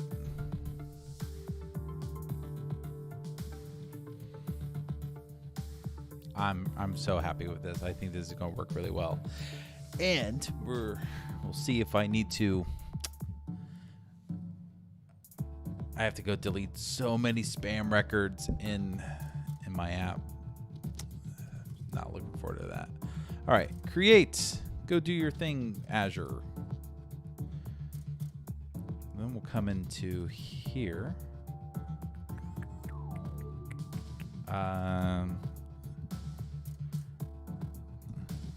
Delete unnecessary usings. Let me add just some simple validation on this. So if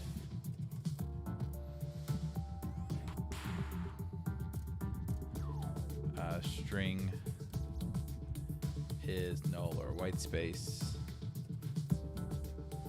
data, CTA location, throw, no, return bad request.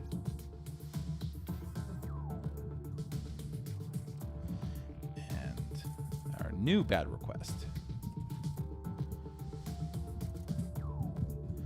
We'll do that for all of our, so name, email address, and we'll also do it for token. All right, so that all works.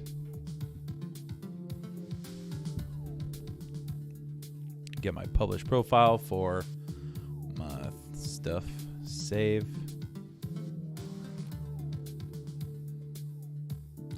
I do have to add one environment variable. I'll go do that real fast.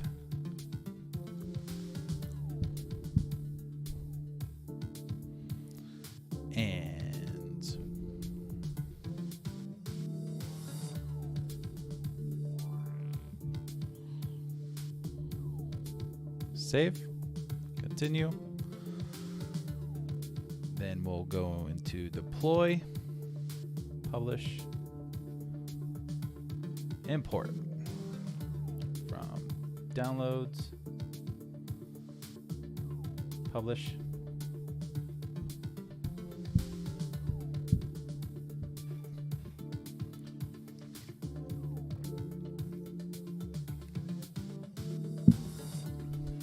I'm not worried about this being an anonymous function because you have to have a valid reCAPTCHA key from my site in order for it to work. I'm probably also going to set up cores on this particular site so the request can only ever come from my server. That's probably worth a test as well. All right, so that's going live right now. Now, let's go ahead. We need to fix this.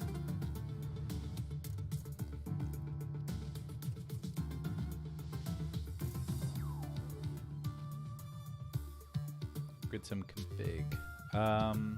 Let's see if there's a better Gridsum way of doing this.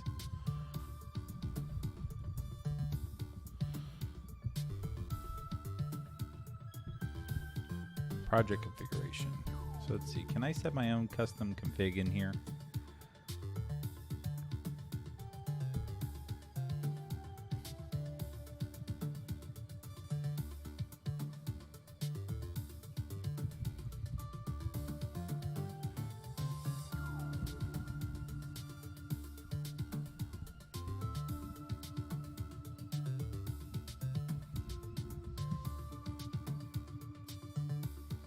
Metadata site. Nah. Will this work? So if I add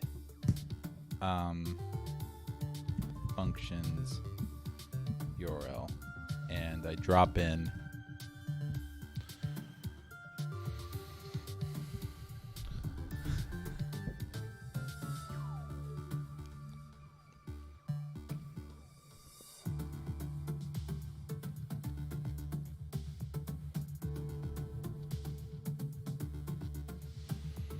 get functions URL. There we go.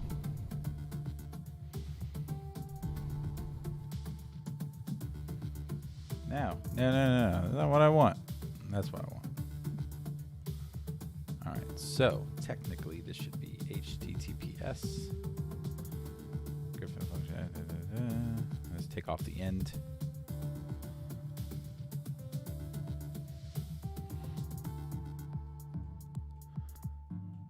Actually, if this works, I can set this up under a custom domain. I'm not going to do that right now.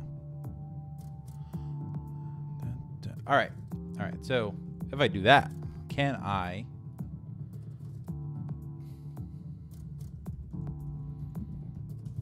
pass in functions URL?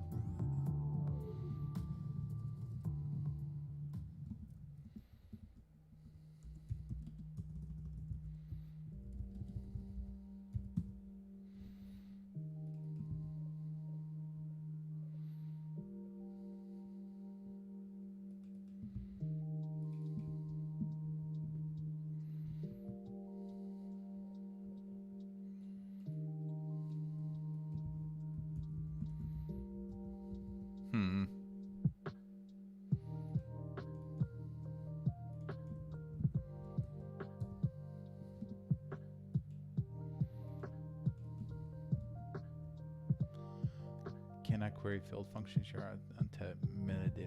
Yeah, that's what I was afraid of. Okay. Yeah, so I'm not sure how to actually get any of this configuration information out of Gridsome. I'm sure it's some like dumb little step that I'm forgetting. Custom config.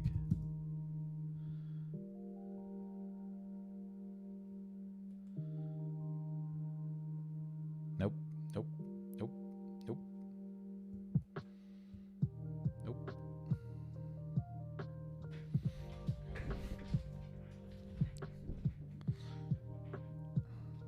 All right. Well.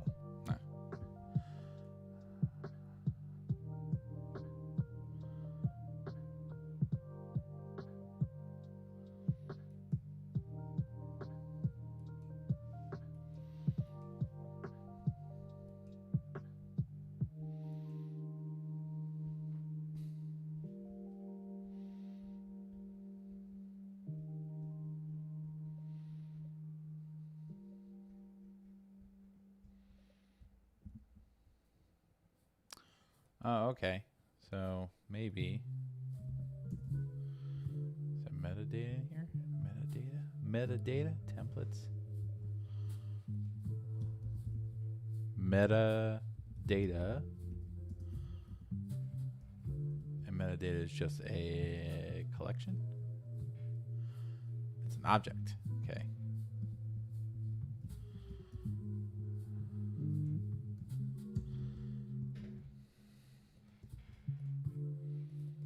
So if I pass in functions URL, boom.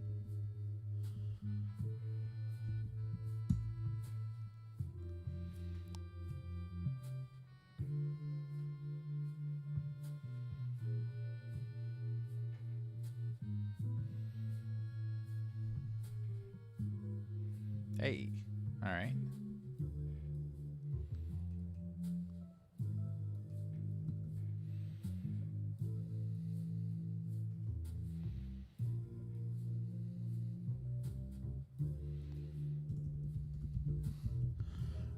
because I don't know where it actually puts it. Functions URL. I'm assuming that's where it goes.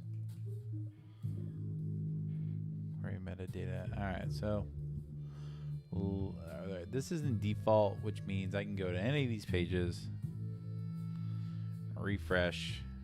All right, so I got undefined, but that's probably okay. Let me refresh again.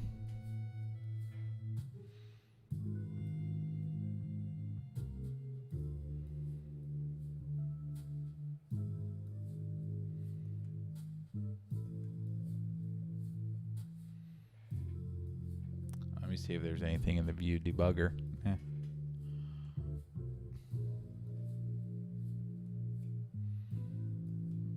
right, well, oh, it's because I'm breakpoint. Let's unbreakpoint for a minute.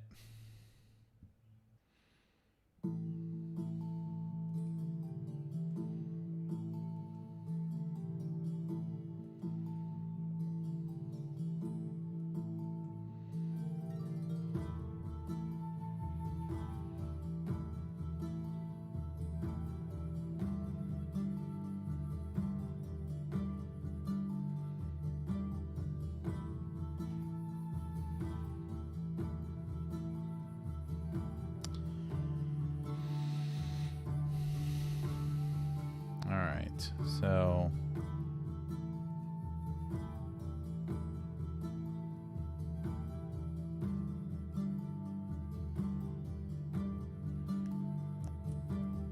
everything's empty. Why is it empty?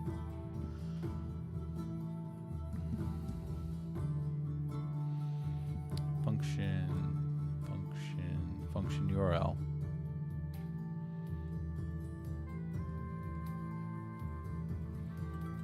Well, maybe this is how it's supposed to be, like that. Let's go ahead and refresh. Let's refresh everything. So close. We're so close. We're getting there, chat.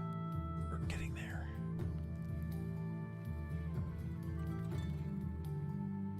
Nope, we're not getting there.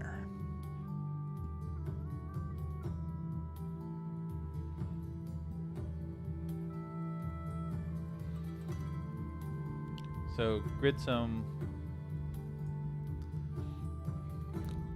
global metadata.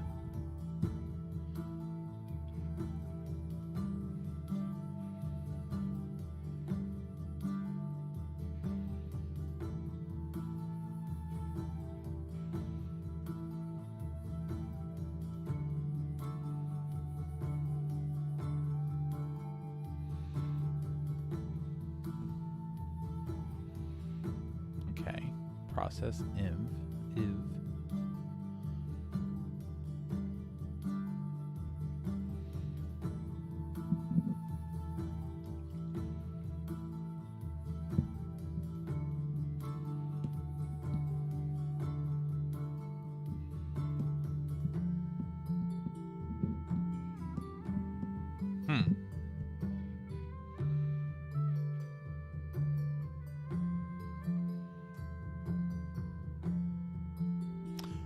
Okay, this might be a way to go. Let's take a step back.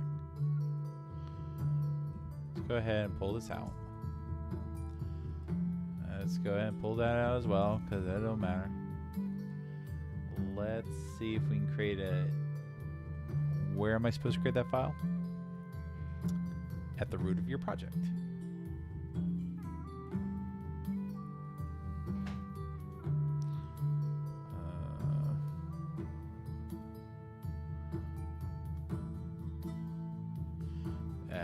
Development, production. All right.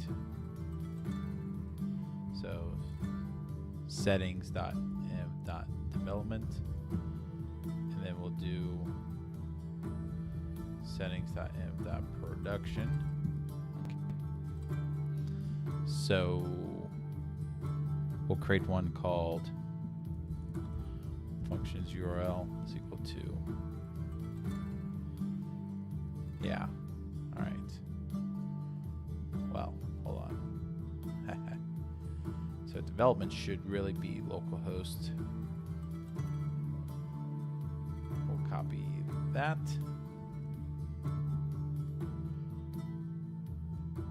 Go away. Okay. Functions URL, functions URL. And I probably want the underscore. Yeah, let's put the underscore. Functions URL. All right, so what this is saying is if I am in my page,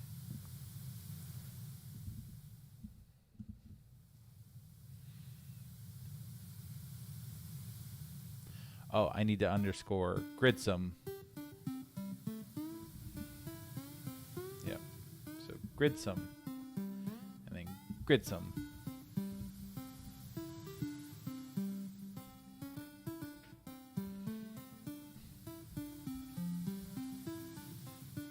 So process, environment, gridsome functions.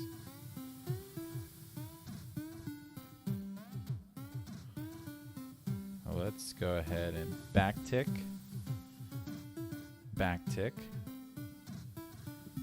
Replace that with process, environment. Okay, so that's the first place. And then I also have my index I need to fix, which is right here.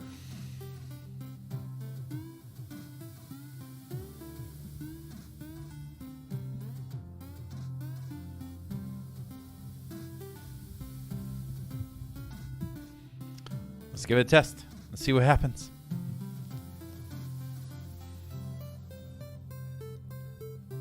We'll run our Azure functions locally. I accidentally opened. No. Cancel. I don't want to open Management Studio. I hate when I do that. It's the downside of having stuff on the... Oh, wrong page. It's the downside of having stuff on the taskbar. So you accidentally hit it. What? All right.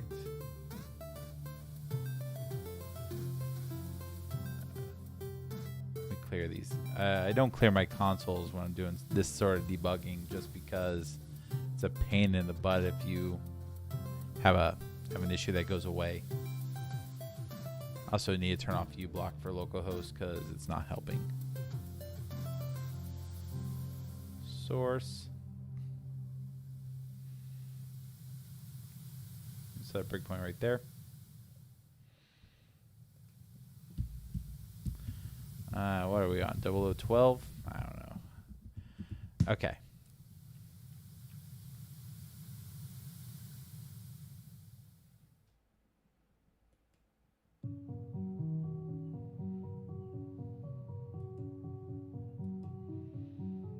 Error submitting form.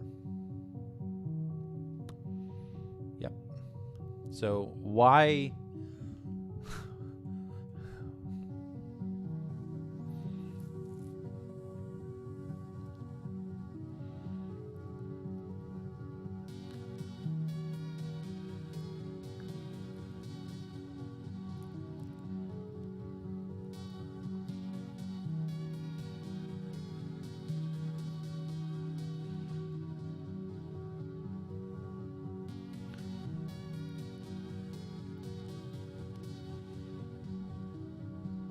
Is it all right? I'll just figure something dumb for a minute. So, what if I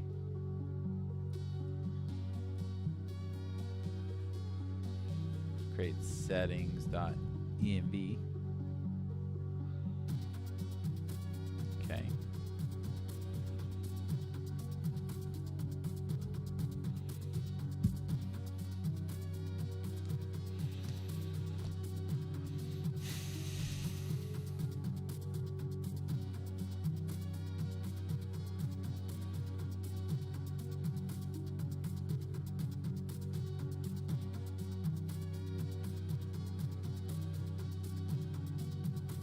Okay. Let's see what happens now.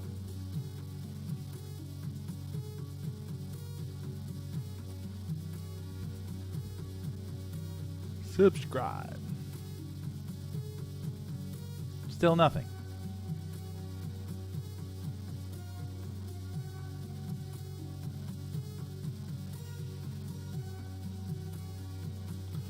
I'm starting to get ticked off. Why would you put something in the documentation? I'm pretty sure I'm following the documentation verbatim.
Maybe they're in the wrong place.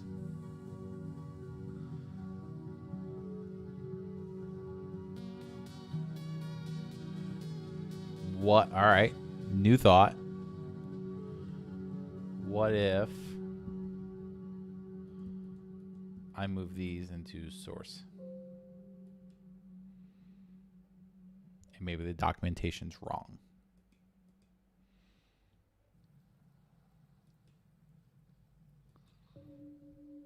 No, that doesn't seem right. Doesn't seem right. Doesn't seem right at all. Seems wrong.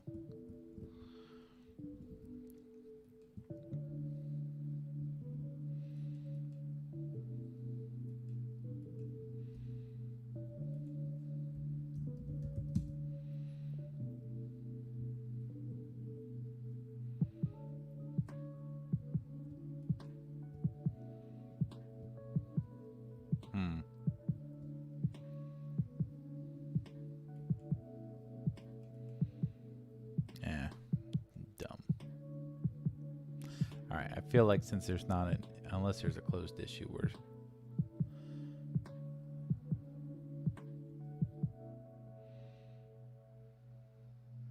environment variable is not working exactly.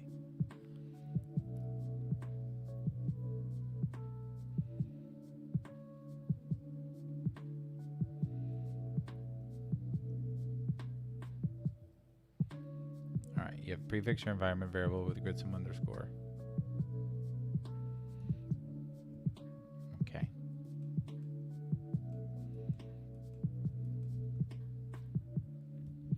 Cool. But what if you did that? Well, I guess really this only matters in production, doesn't it? So, well, hold on. Well, let's put that in there. Let's get rid of this production. All right, so that's gridsum's function URL. Meh.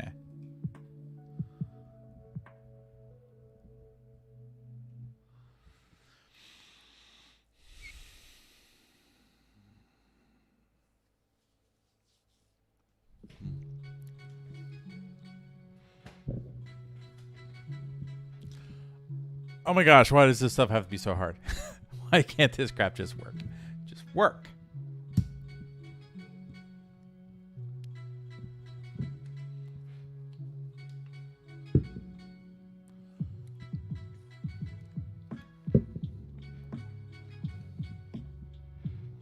Okay.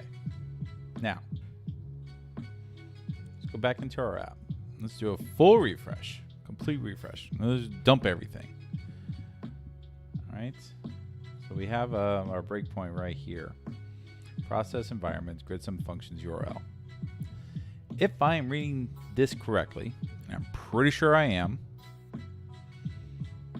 that should be accessible in the browser, which is what I want.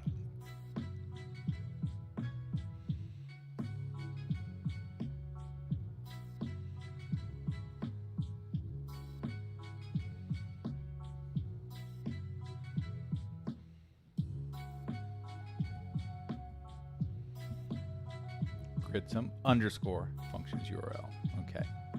Then over here, I have gridsome underscore functions URL. Done. All right. So, you know what? That's a new email address. No, it's undefined. Why is it undefined?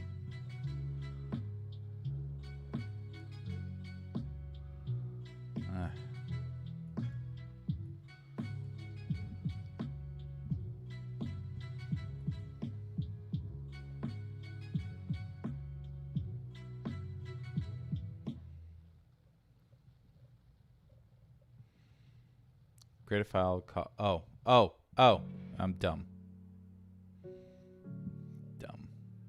You dumb Kev. It's not. It's just .env. I bet that works. All right, let's do a hot reload because we changed the file name.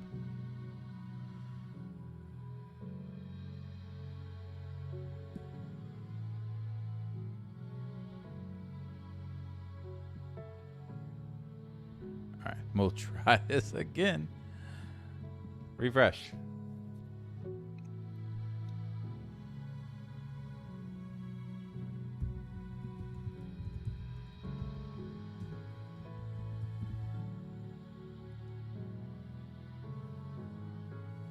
No, still broken.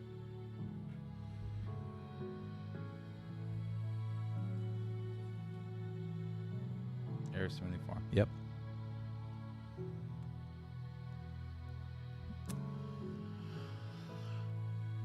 Okay.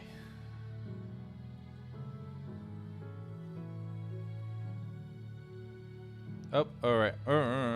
Hold on. I moved it under source because I thought that's where it was supposed to go. But it's probably not supposed to go under source. It's supposed to just go under yes. Okay, let's try this.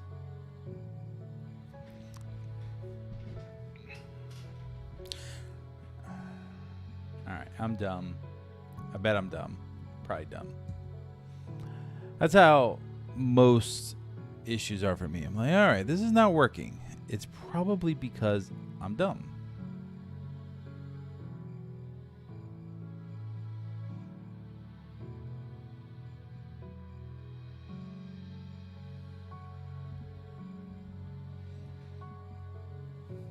Give it a full refresh. Let's try this jazz again.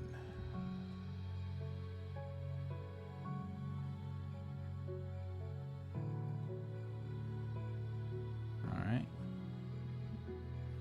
I'm not getting any mouse over action. That's actually good, I think.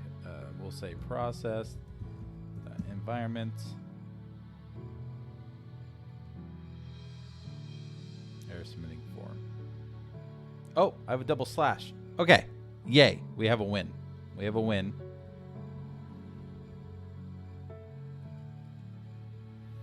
If I have a double slash. And that's... Actually, you know what? We'll just take the slash out of here. No, we won't. We'll do that. Sorry, I can't make my mind up on stuff like this, folks. All right. So we'll do that. Which also means if I... All right, I'm dumb. I should have read the everything verbatim production. All right, so then this should be Azure get function. All right. Get function URL. Come on, get function URL. Why no worky?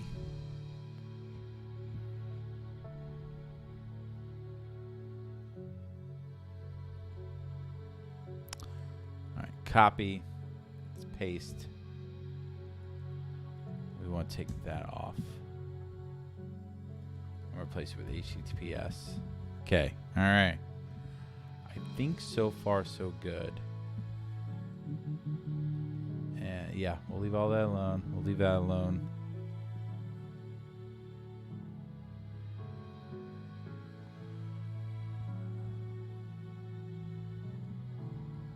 All right. Now, get status, get add.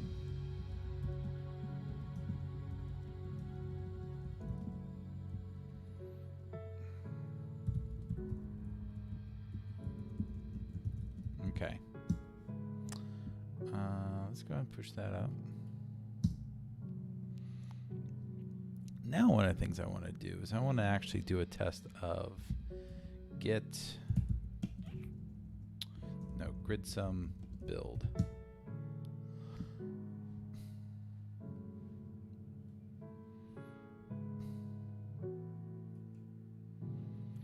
So one of the things that should be happening right now, I need to fix that error too.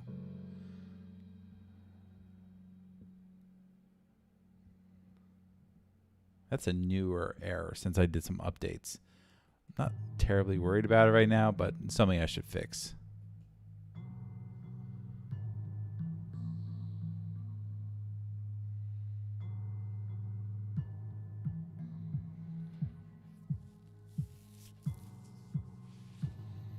Okay. Let's go explore the distribution.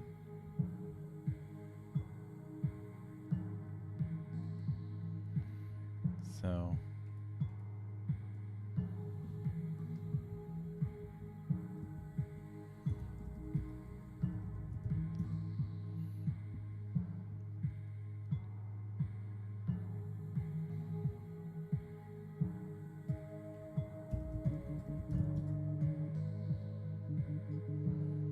okay. Well, so one of the things that should be happening right now is I should be getting an email from Azure or GitHub Actions telling me I have a test to look at. That's what should be happening. Now I just gotta wait a second.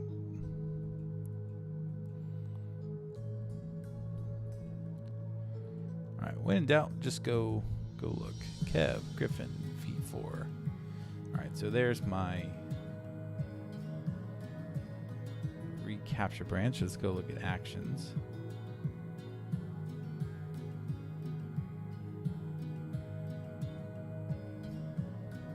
Did I not push it?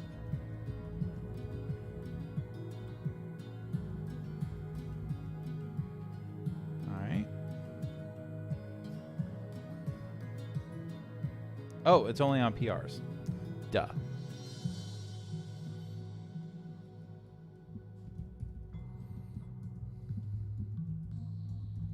It's not on any old branches, only on CAPTCHAs.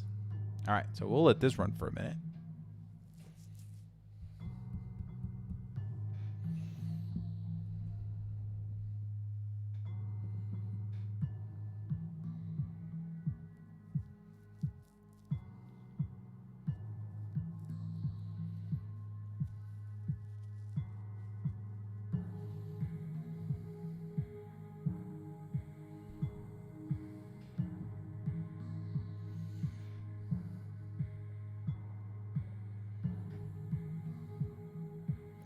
Okay, well, we're going to let that run for a second. I'm going to go hit the bathroom because I've been streaming for 2.5 hours. So I'll be right back. Y'all watch this and let it do its thing.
All right, I am back. All right, everything's good. Let's see. I should have a test app now.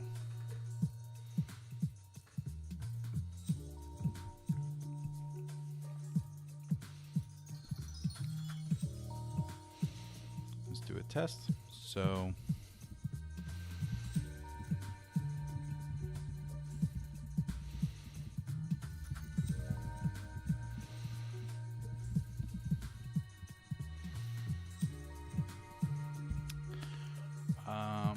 dumb and I did not open the thing.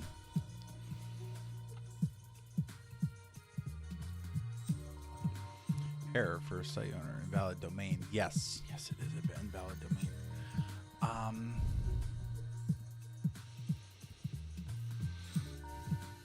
Can I add? Does it have to be the full domain?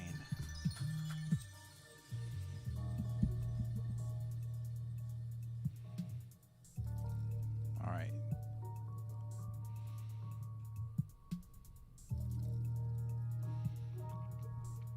Okay. Well, I gotta do this whole thing then to make it worthwhile.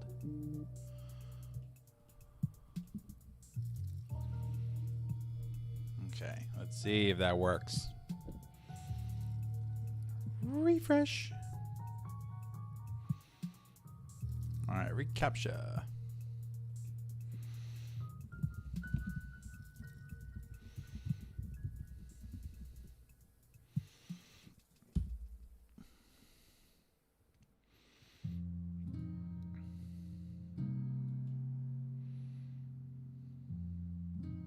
Undefined.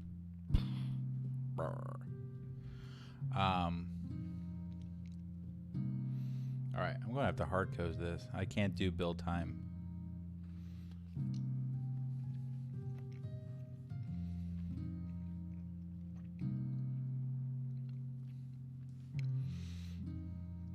Okay, so this is a small problem.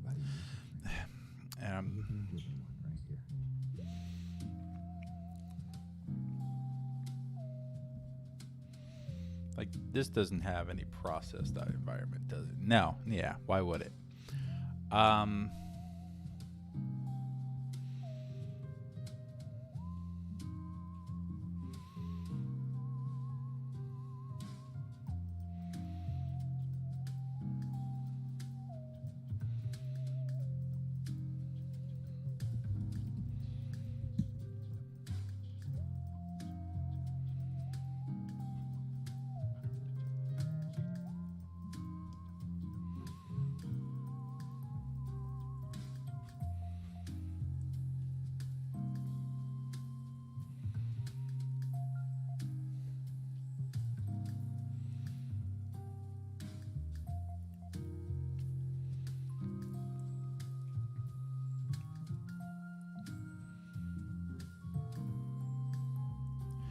All right, there's got to be a better solution for this. I'm not sure what it is.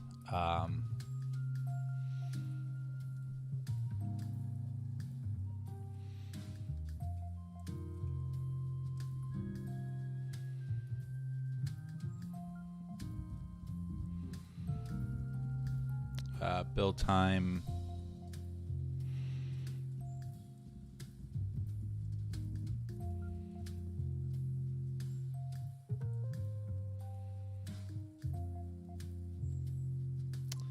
That's not what I want.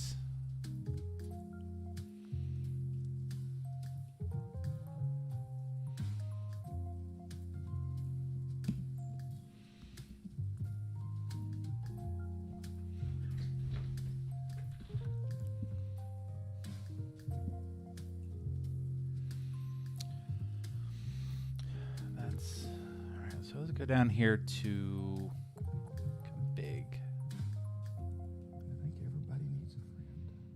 Give him one right here.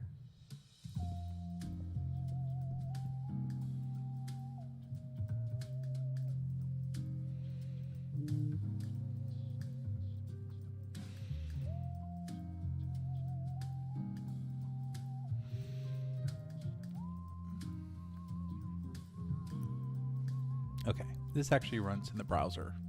So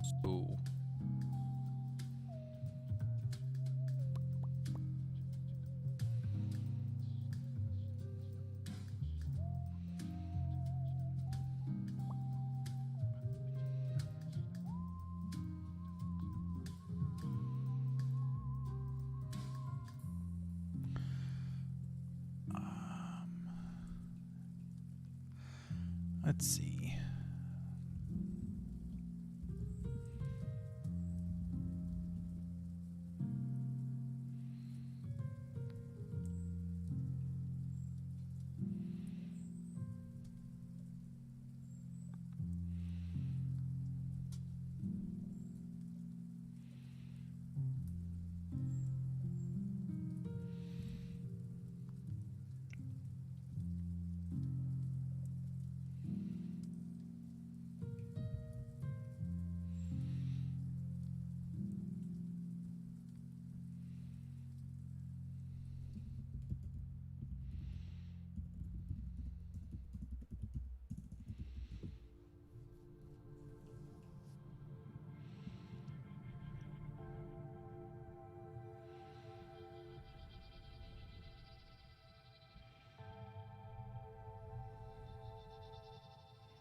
I have a thought.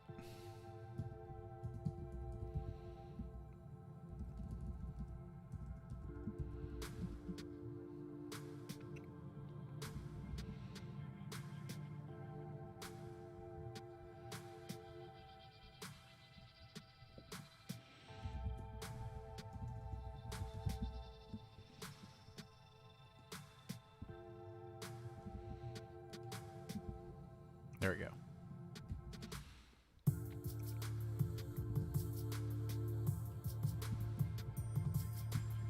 I don't know if that will work.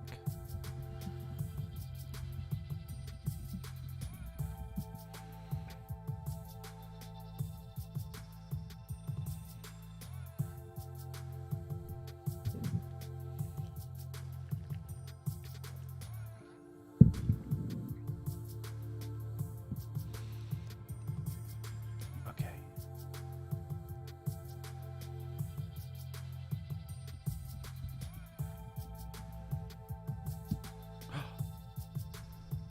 That might work. That might work.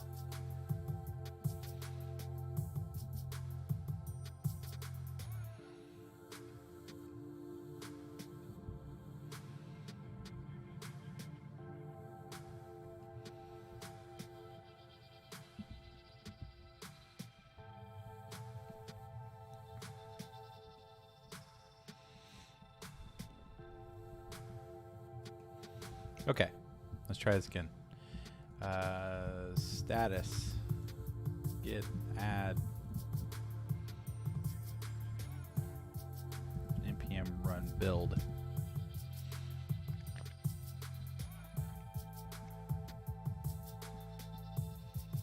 Now, I wanted to grid some build, but I guess that works too, don't it? Let's close. Yeah, that's not close to anything. Let's wait for Gridsome to do its thing. How's everyone doing out there? A couple folks hanging out with me. Hi. So if you're just tuning in, welcome to the stream. First, and if you're in the States, happy Memorial Day. Today I'm working on adding RECAPTCHA, actually invisible RECAPTCHA to a static site generated site. Static generated site I have that I'm getting a lot of spam through with an email sign up. So I created a RECAPTCHA verification function. Hey, Learn Code. Chad, how you doing? Glad to see you out there. How'd your stream go today? I noticed you went live not too long after I went live. So hope everything went all right for you. Let's see if this did what I wanted to do. Index. That's a whole lot index. Let's format this.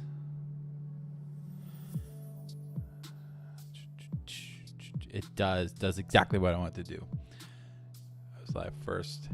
Actually, you were not, because I pressed live and I was doing my thing, and then I got the notification on my phone. So I would respectfully say I went live before you. But working on branding for Learn Code. Cool. You doing anything interesting? Oh, so let me show you work in progress. Actually, let me load it from. Hold on. Let me show this because I love this picture. So I'm getting some custom pixel art done for my site. So this is a pixel art version of my shed quarters. And so this I'm commissioned an artist to do some of this work, and I love it. And he's working on a little bit different look and feel for me. So I'm super excited about this going live. So we're working on some things. I'm going to I have to actually redo all the stuff I have in Stream Elements or Streamlabs as well. So we're going to get some full screen versions of this, some custom like coming soon pages, that sort of thing, or starting soon. Yeah, I'm looking really forward to it. I need to follow up with him and get everything into place.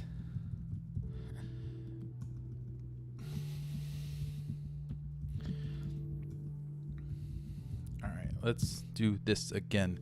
Thanks, Chad. Yeah, I'm super happy with it. And like for the time and effort I think that takes, it's not all that much money. It's probably only like $100 total for all the work. And I'm going to commission to do other stuff because I wanted to test with this to see how well it works.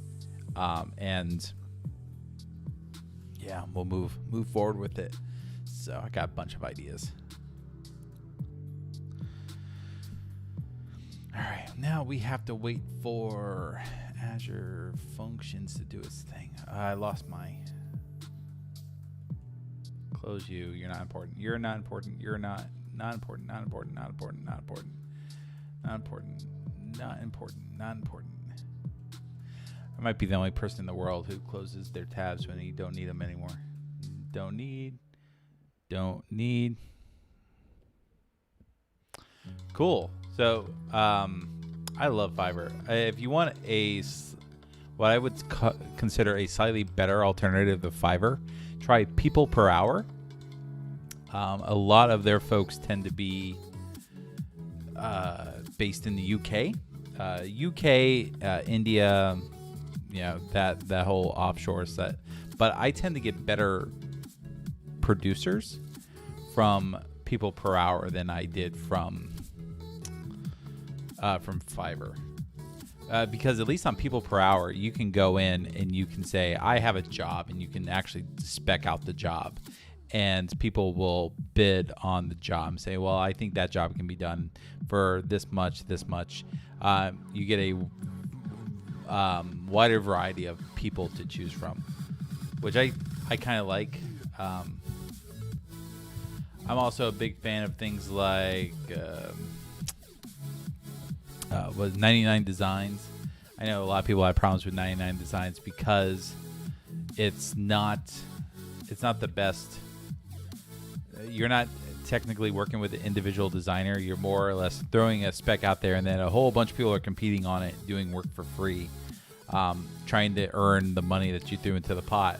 But I discovered for just simple logos, like, we need to get something done, and I'm willing to throw a little bit of money at it. What does that look like? So we actually used 99 Designs for our Two Frugal Dudes logo. So yeah, so this was all a people per hour, and this was the final design took like 3 or 4 iterations. But we were looking and seeing something that we liked, and we're like, we kind of like the microphone with the $sign in it. And we iterated on some colors and some looks and styles, and we came to this final logo, and I'm so happy with the final logo. All right, is this done? All right, let's see. Functions URL. I don't think it's done yet. 22 seconds ago. Is it a new URL? No, it's not. Okay.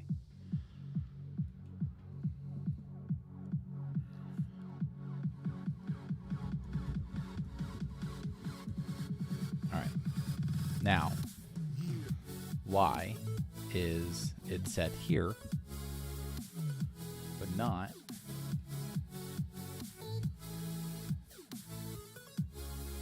there?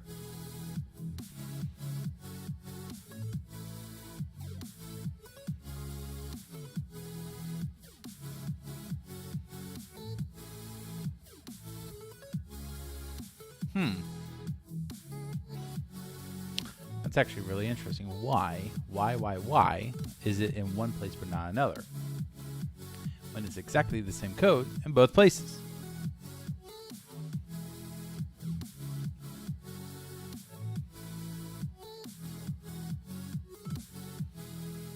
Oh my gosh, I know why.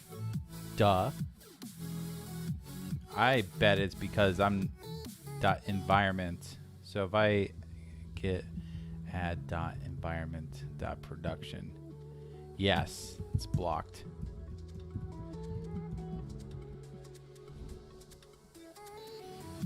Because I can't add environment. All right, add production Let's try that again. That's why it's not working. Okay, let that do its thing. And we'll sit back here and wait. Let Azure Functions do its thing. I kind of like that I set up this Azure static site for testing. This is really nice.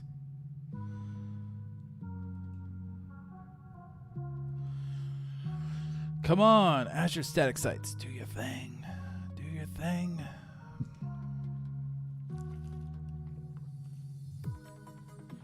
I think I'm going to move my site off of blob storage completely over to Azure static sites and just use that everywhere, because this process is really good and I'm interested in seeing them iterate on that a little bit more.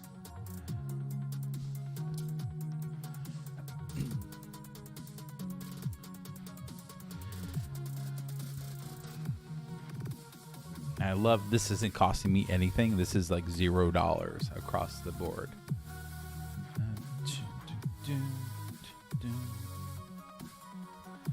All right, if this works, I think we're good. I think we are good enough to push it in production, and just watch it for a day or two. I'll run a couple tests.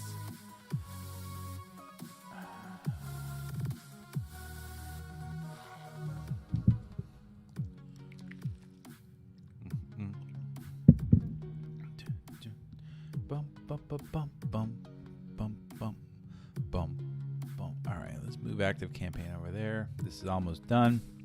This part typically doesn't take too long.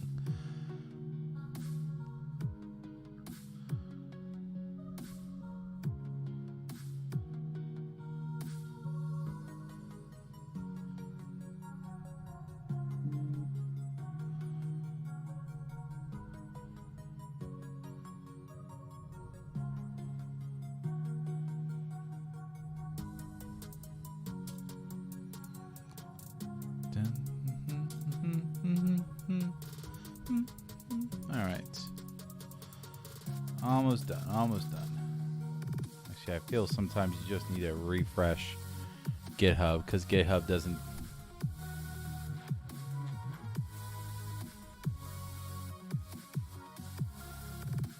All right.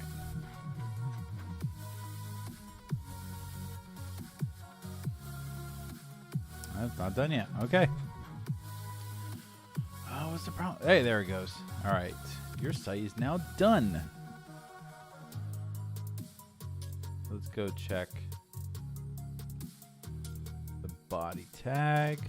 Scroll up to there. Yes. All right. So we want Griffin 0013. Do 14. All right. Subscribe. All right. Why is it not redirecting?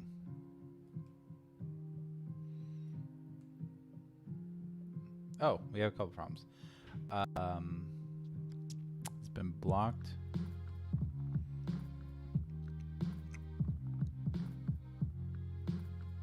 Oh, I have a CORS problem. Of course. Of course. Of course I have a CORS problem. Let me fix CORS. Nope, but that makes sense. Now let me remember how to fix it. Configuration.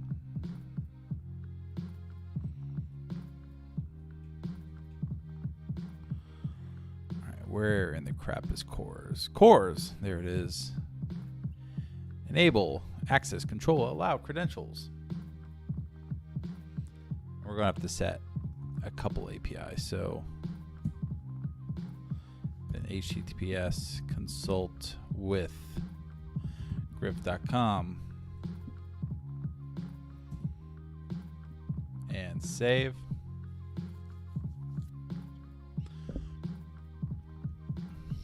And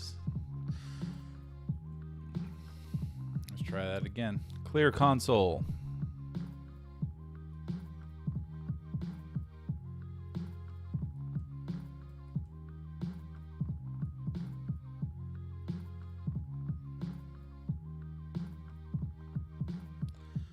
Why is it not doing the redirect? That's the next thing that kind of concerns. Consult with her. So 405.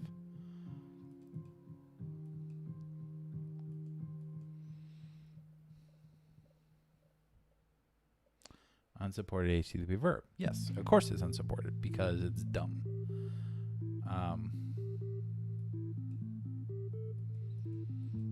All right, maybe I should change my redirect code.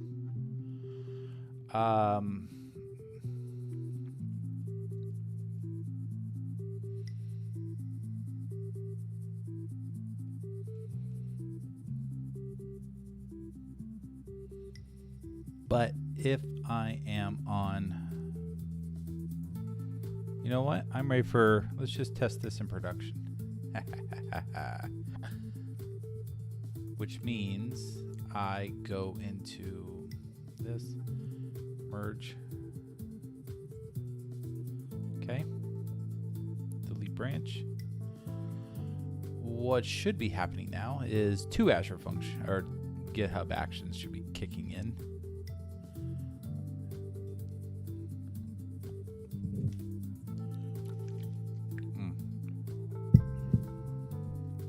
How long have I been streaming? Almost 3 hours. Holy crap.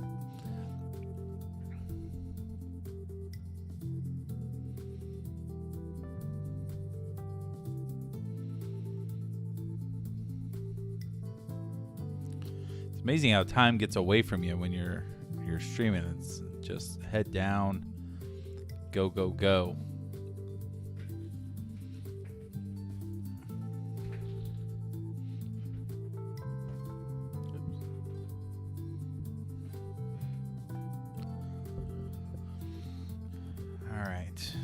So, and we just wait for Azure functions to do their, or GitHub actions. Man, I'm gonna get. Why does everything gotta be called similar names? GitHub actions. GitHub actions. All right, queued. So this is the one I want to run first, which is just the consultwithgriff.com site. And I'm going to clear.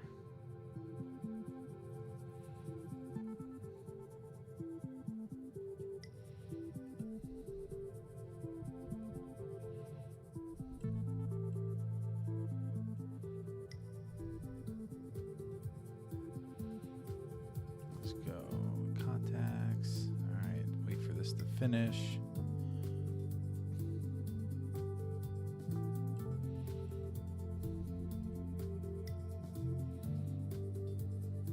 Almost done. Almost done. Okay, Griffin. I'm still getting spam signups while I'm doing all this testing.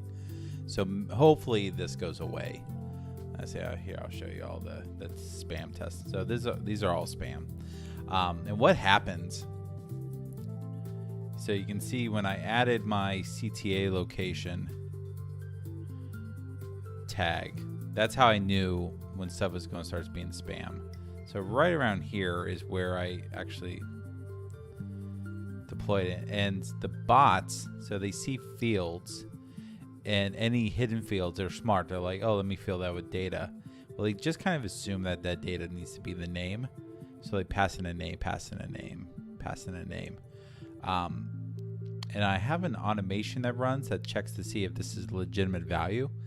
But it actually doesn't run until after they confirm that they're on the list, and it defeats the whole purpose. The problem, and I talked about this at the beginning of the stream, the problem isn't that I'm getting these signups, because I could come in here and say, show me all the unconfirmed signups, and I could delete them all. The problem is that these folks, these are somewhat legitimate email addresses. I'm pretty sure Brittany is a legitimate email address who just ended up on a spam list, and things are going around and signing her up for spam emails. That sucks for her. But if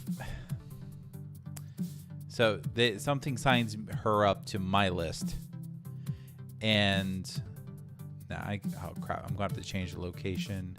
I'll have to fix some of these things. So she gets signed up for my list. she gets the confirmation email. And the confirmation email gives her a list of reasons why she should continue to be on my list and say, please confirm. But at the top of it says, you or someone signed you up. And yeah. So I'm going to have to add some. So I added RECAPTCHA, which should fix that issue. Is it deployed yet? Yeah, it's deployed. So let's do a full refresh. Let's make sure it's here. So we'll go window dot function URL. Yep. So this will be Griffin 0015.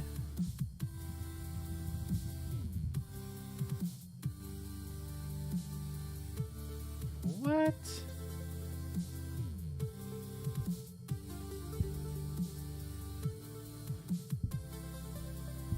But I added cores from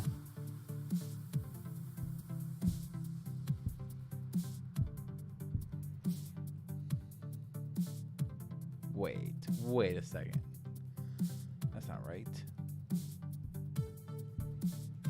So 302 returns a 4.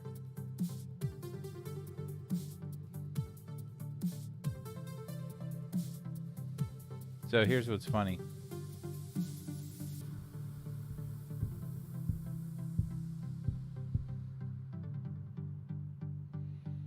My origins are the same. All right. I'll have to change my approach slightly.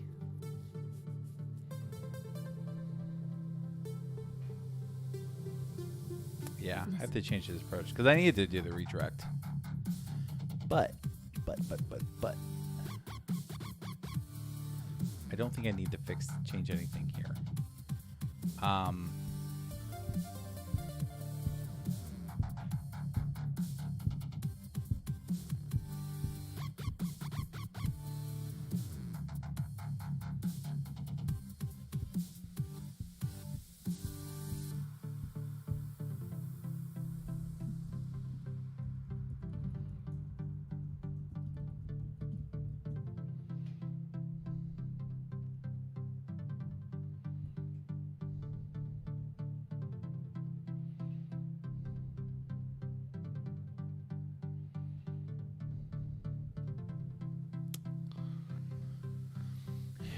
This is a slight problem.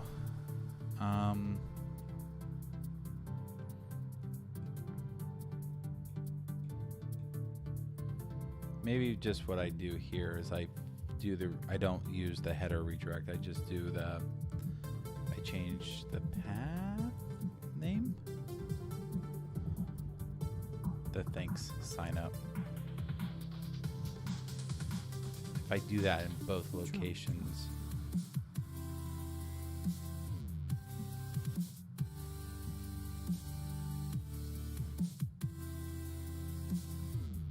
What if I do that here? There we go. Yep, that's what I want. So get status. Let me just change to master now because I committed everything. Yeah, I know. All right, stash. Check out. Get stash. Pop.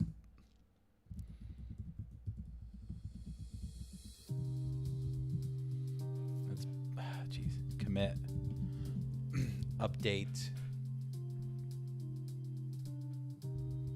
redirects,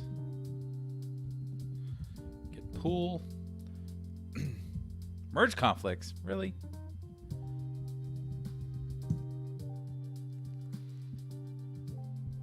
All right, this should be an easy fix. Oh my gosh. No. All right. No, so get status. Hold on. Abort.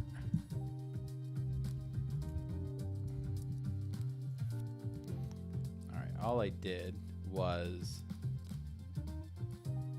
I updated everything, didn't it?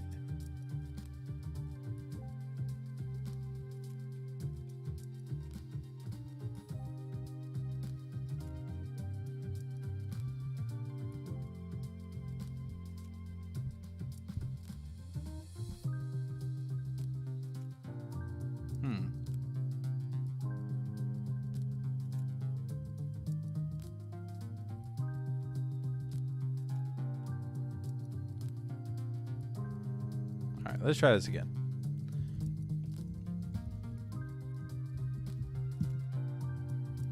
All right, index and default.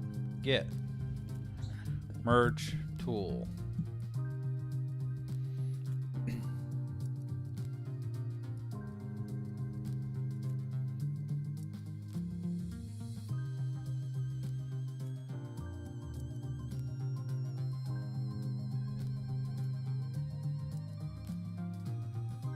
Why is it? Oh, it left the stashed crap in there. Man, get get. Jeez. All right, so I need everything after stashed.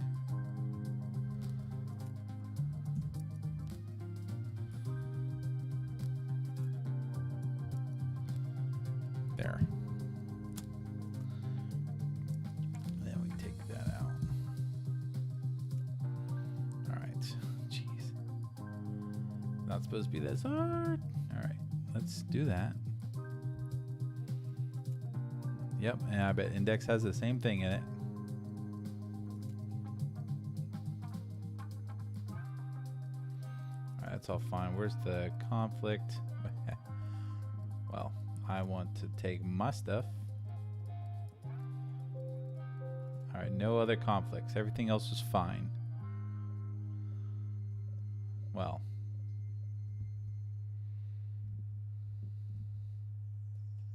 Technically not.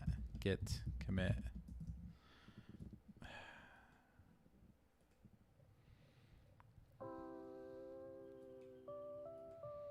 Yep. Gets fu git.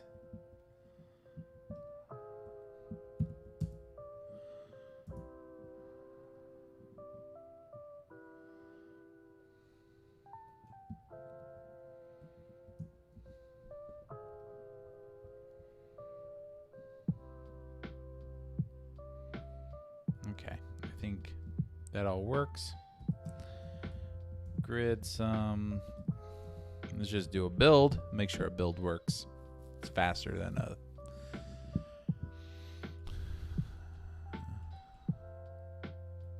All right, so my test subscriptions are going through. That's good. 14, 15. I'm seeing all the data come through, so I'm happy about that.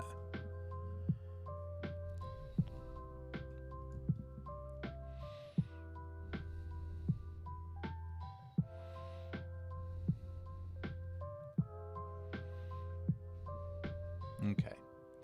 All right. Well, everything built. Let's go ahead and we got some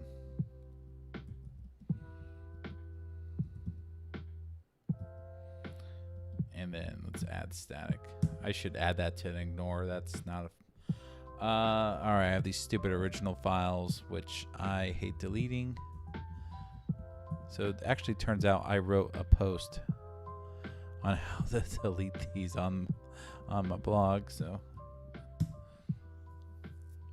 let me remove those. There we go. Get status, get commit.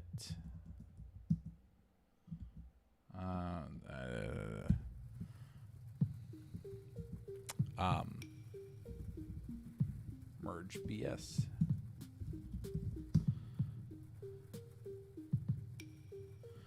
Okay, let's try this one more time. All right, you're pretty awesome.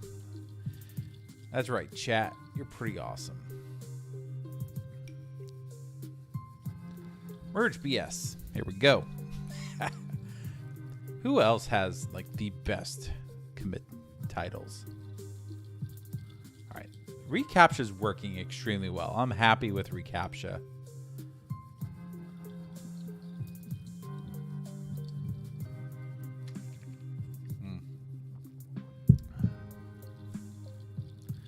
There's my latest one.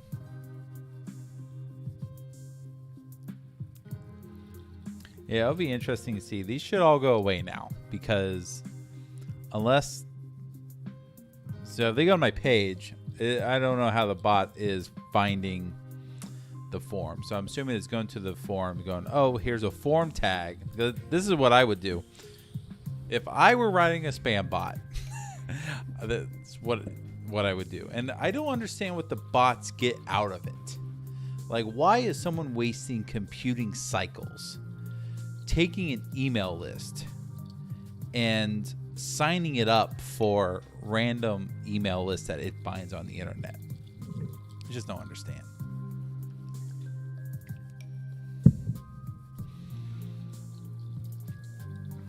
Like, I don't know what the end game is other than just to piss people off. What's up on Twitter today?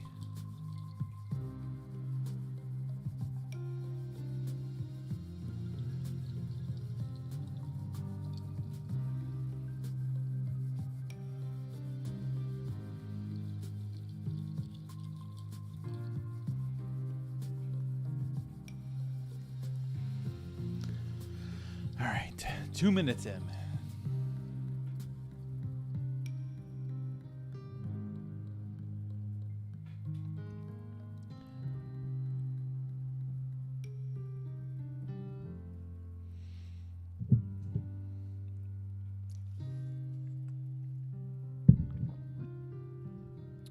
There we go.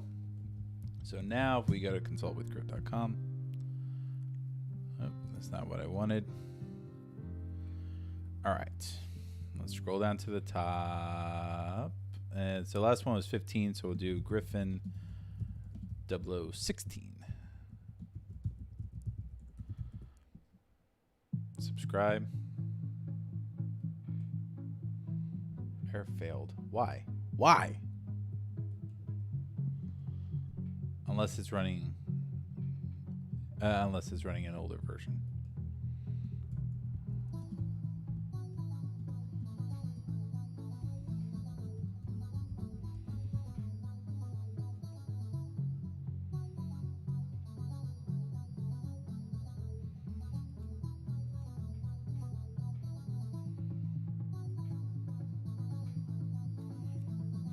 All right.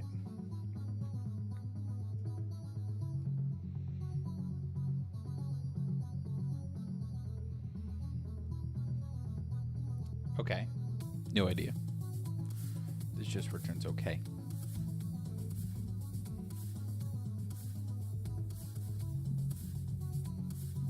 Okay. Okay, result. We don't send back anything else. Yeah, I know. Stop debugging.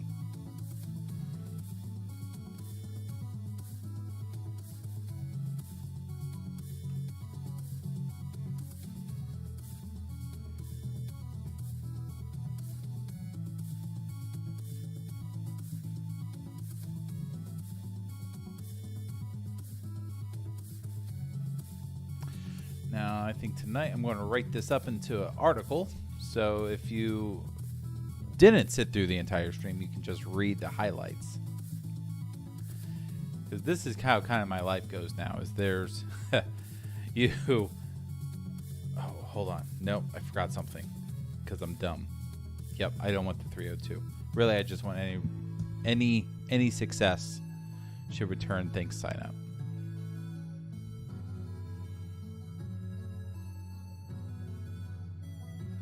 Yep. Dumb. Okay, there we go. Meh. Which means I have to wait for this stupid GitHub action again.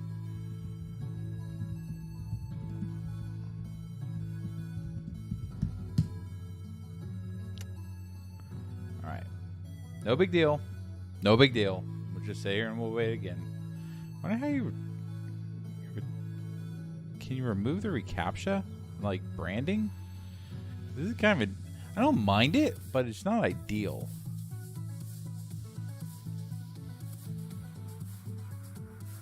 Let's look. While we wait for our GitHub action to, action. Can you remove the branding?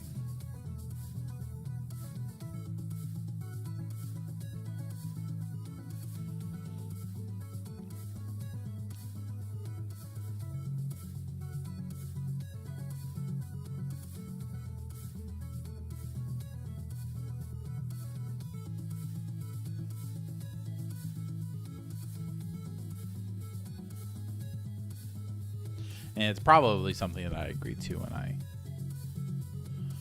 yeah,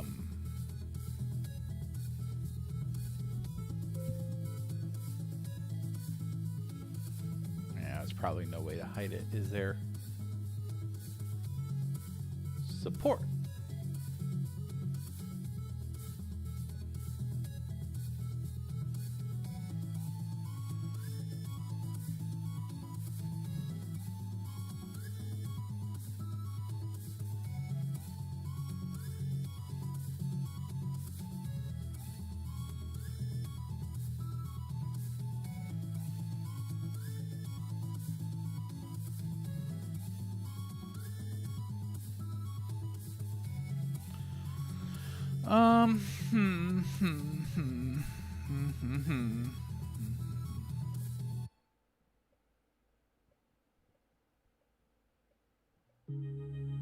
Okay, well, I doubt it.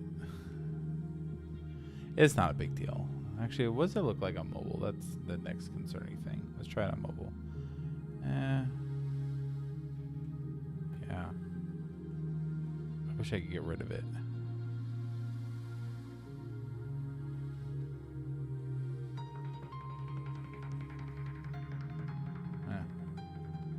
Yeah. Not ideal. Not perfect.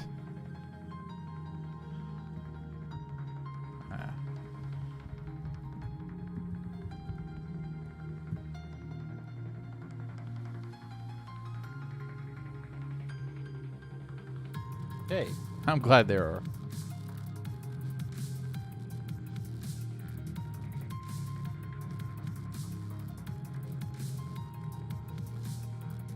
This is how to use it in contact. Was it Contact Form 7?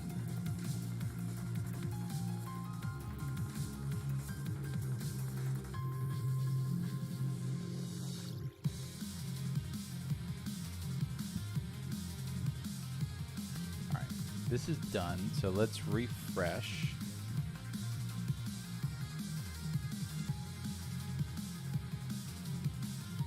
So what am I? I'm on Griffin 0018, I guess. 0018.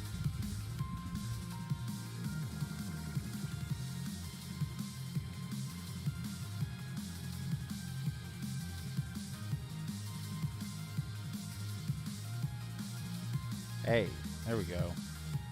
All right. Yes. Ah. Let's go to articles. Let's try article now. So Griffin 0019.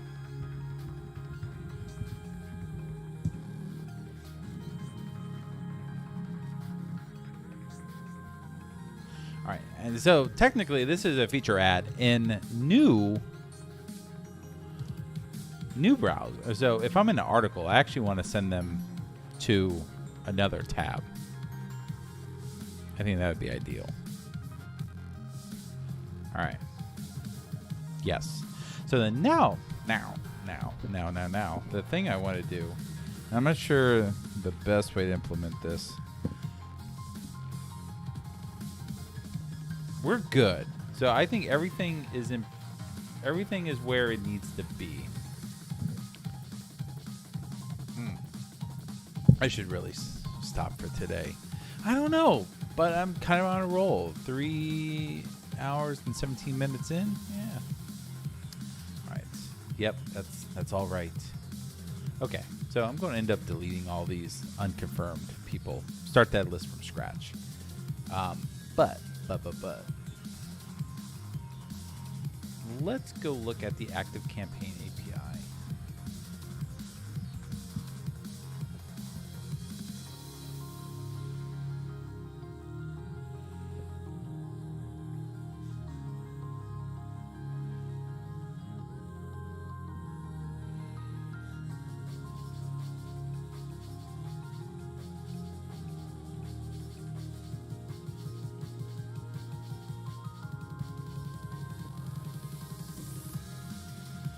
But here's the thing I didn't notice. When I created my contact in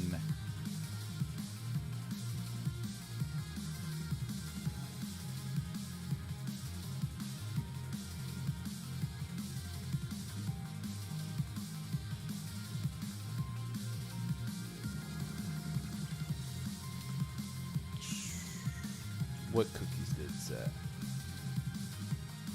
That's all Cloudflare.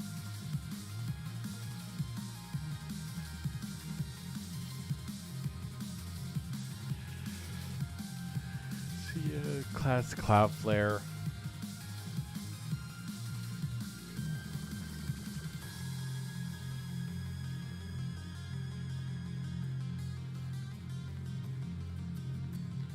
.0010. Let's go look at 0010 real fast.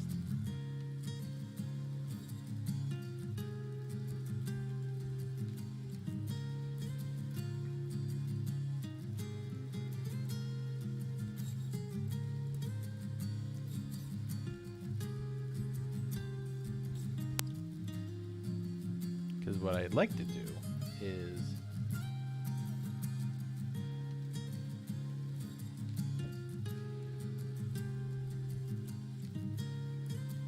you have to get my contact ID.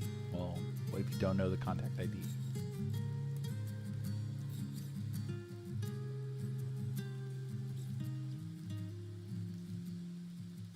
So site tracking, site event tracking. Retrieve site tracking code. No, not useful.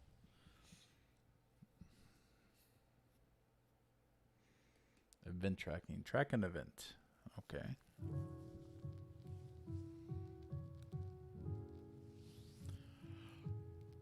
Good. You know, it'd be nice. And I'm not quite sure how to do this in ActiveCampaign. Is if you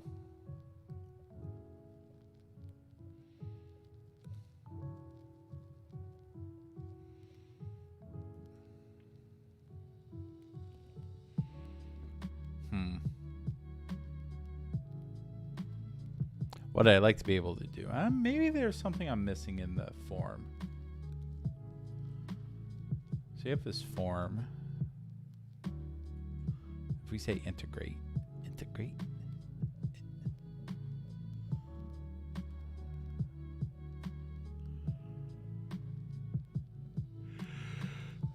Huh.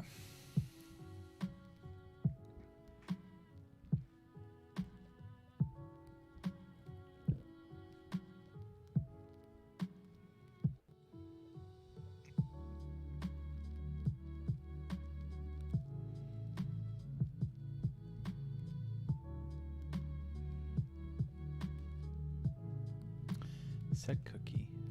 All right. Oh, I actually have the sample of that in here, don't I? Sample form. Okay. So cookie.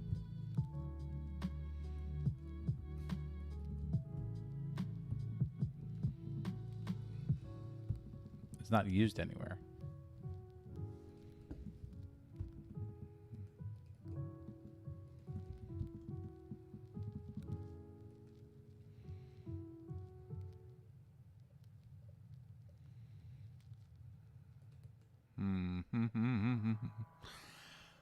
What I'd like to be able to do is I'd like to be able to detect if someone's used the form.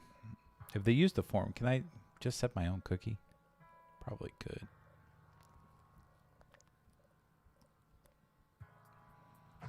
I don't know. All right, I'm not going to worry about it right now. We'll worry about that later.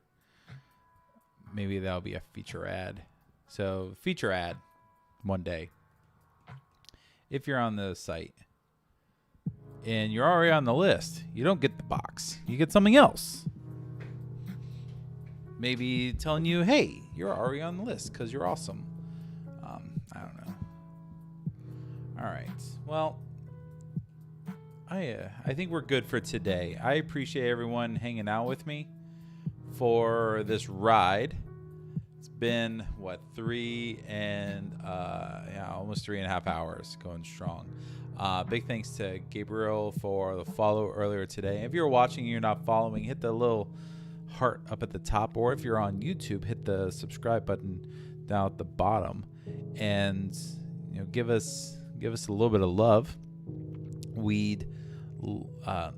I try to go live every day for at least an hour or so. Today ended up being a much longer stream, but they're usually not this long.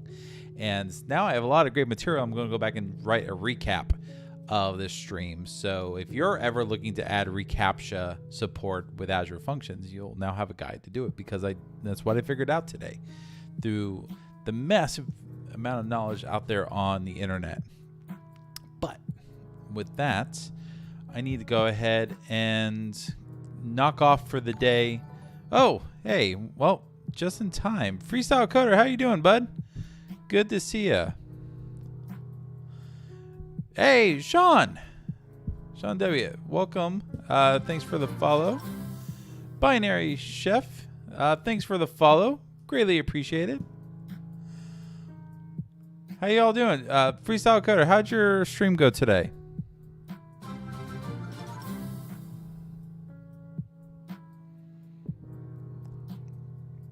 Hopefully everything went all right.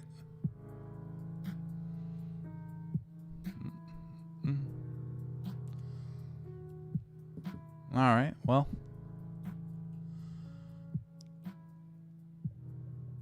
Unless someone's watching an ad. I might have the ads turned on. So it was terrible. Worse than usual.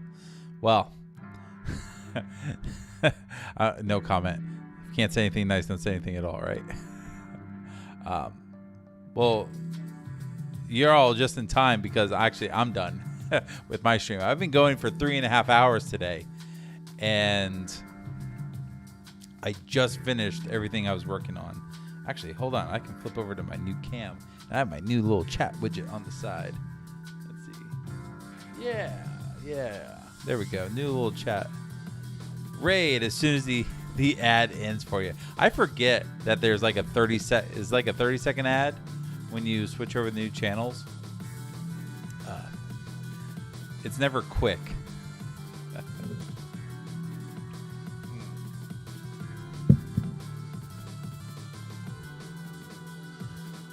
All right. Didn't see an ad. Twitch is making nothing off you today. Well, in that case. Yeah, sometimes you get an ad, sometimes you don't. I'm not sure how Twitch decides when to show ads, when not to show ads. Sometimes when I set things up, I get an ad. Usually that's why when I do a raid, I go to the person's channel first. I get through the ad. And then I will just wait, do my raid, and then I'm already in the channel. But it doesn't seem like very many people are streaming today. It's a light. Let me go look at the live coders, because I was getting ready to do a raid myself. So if you're here, you can hang out with me and do a raid.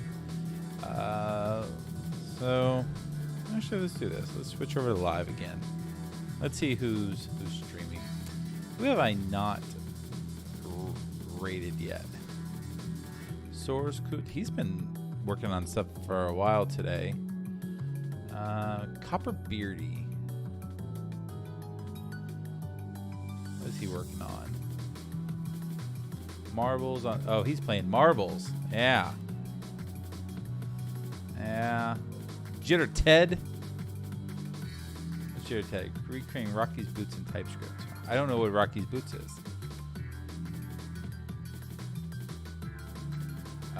The Primic Gen.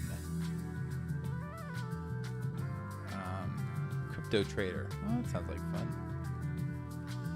You know, let's send some traffic over that way. Why not?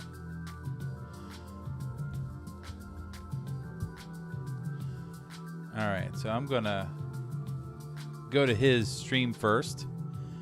We'll set up the raid. With that, everyone who's watching on Twitch right now, you're getting ready to go over there. But thank you all so much for watching. Sorry, Raiders, for just stopping. I know you just showed up, but I'll see you all next time. Take care.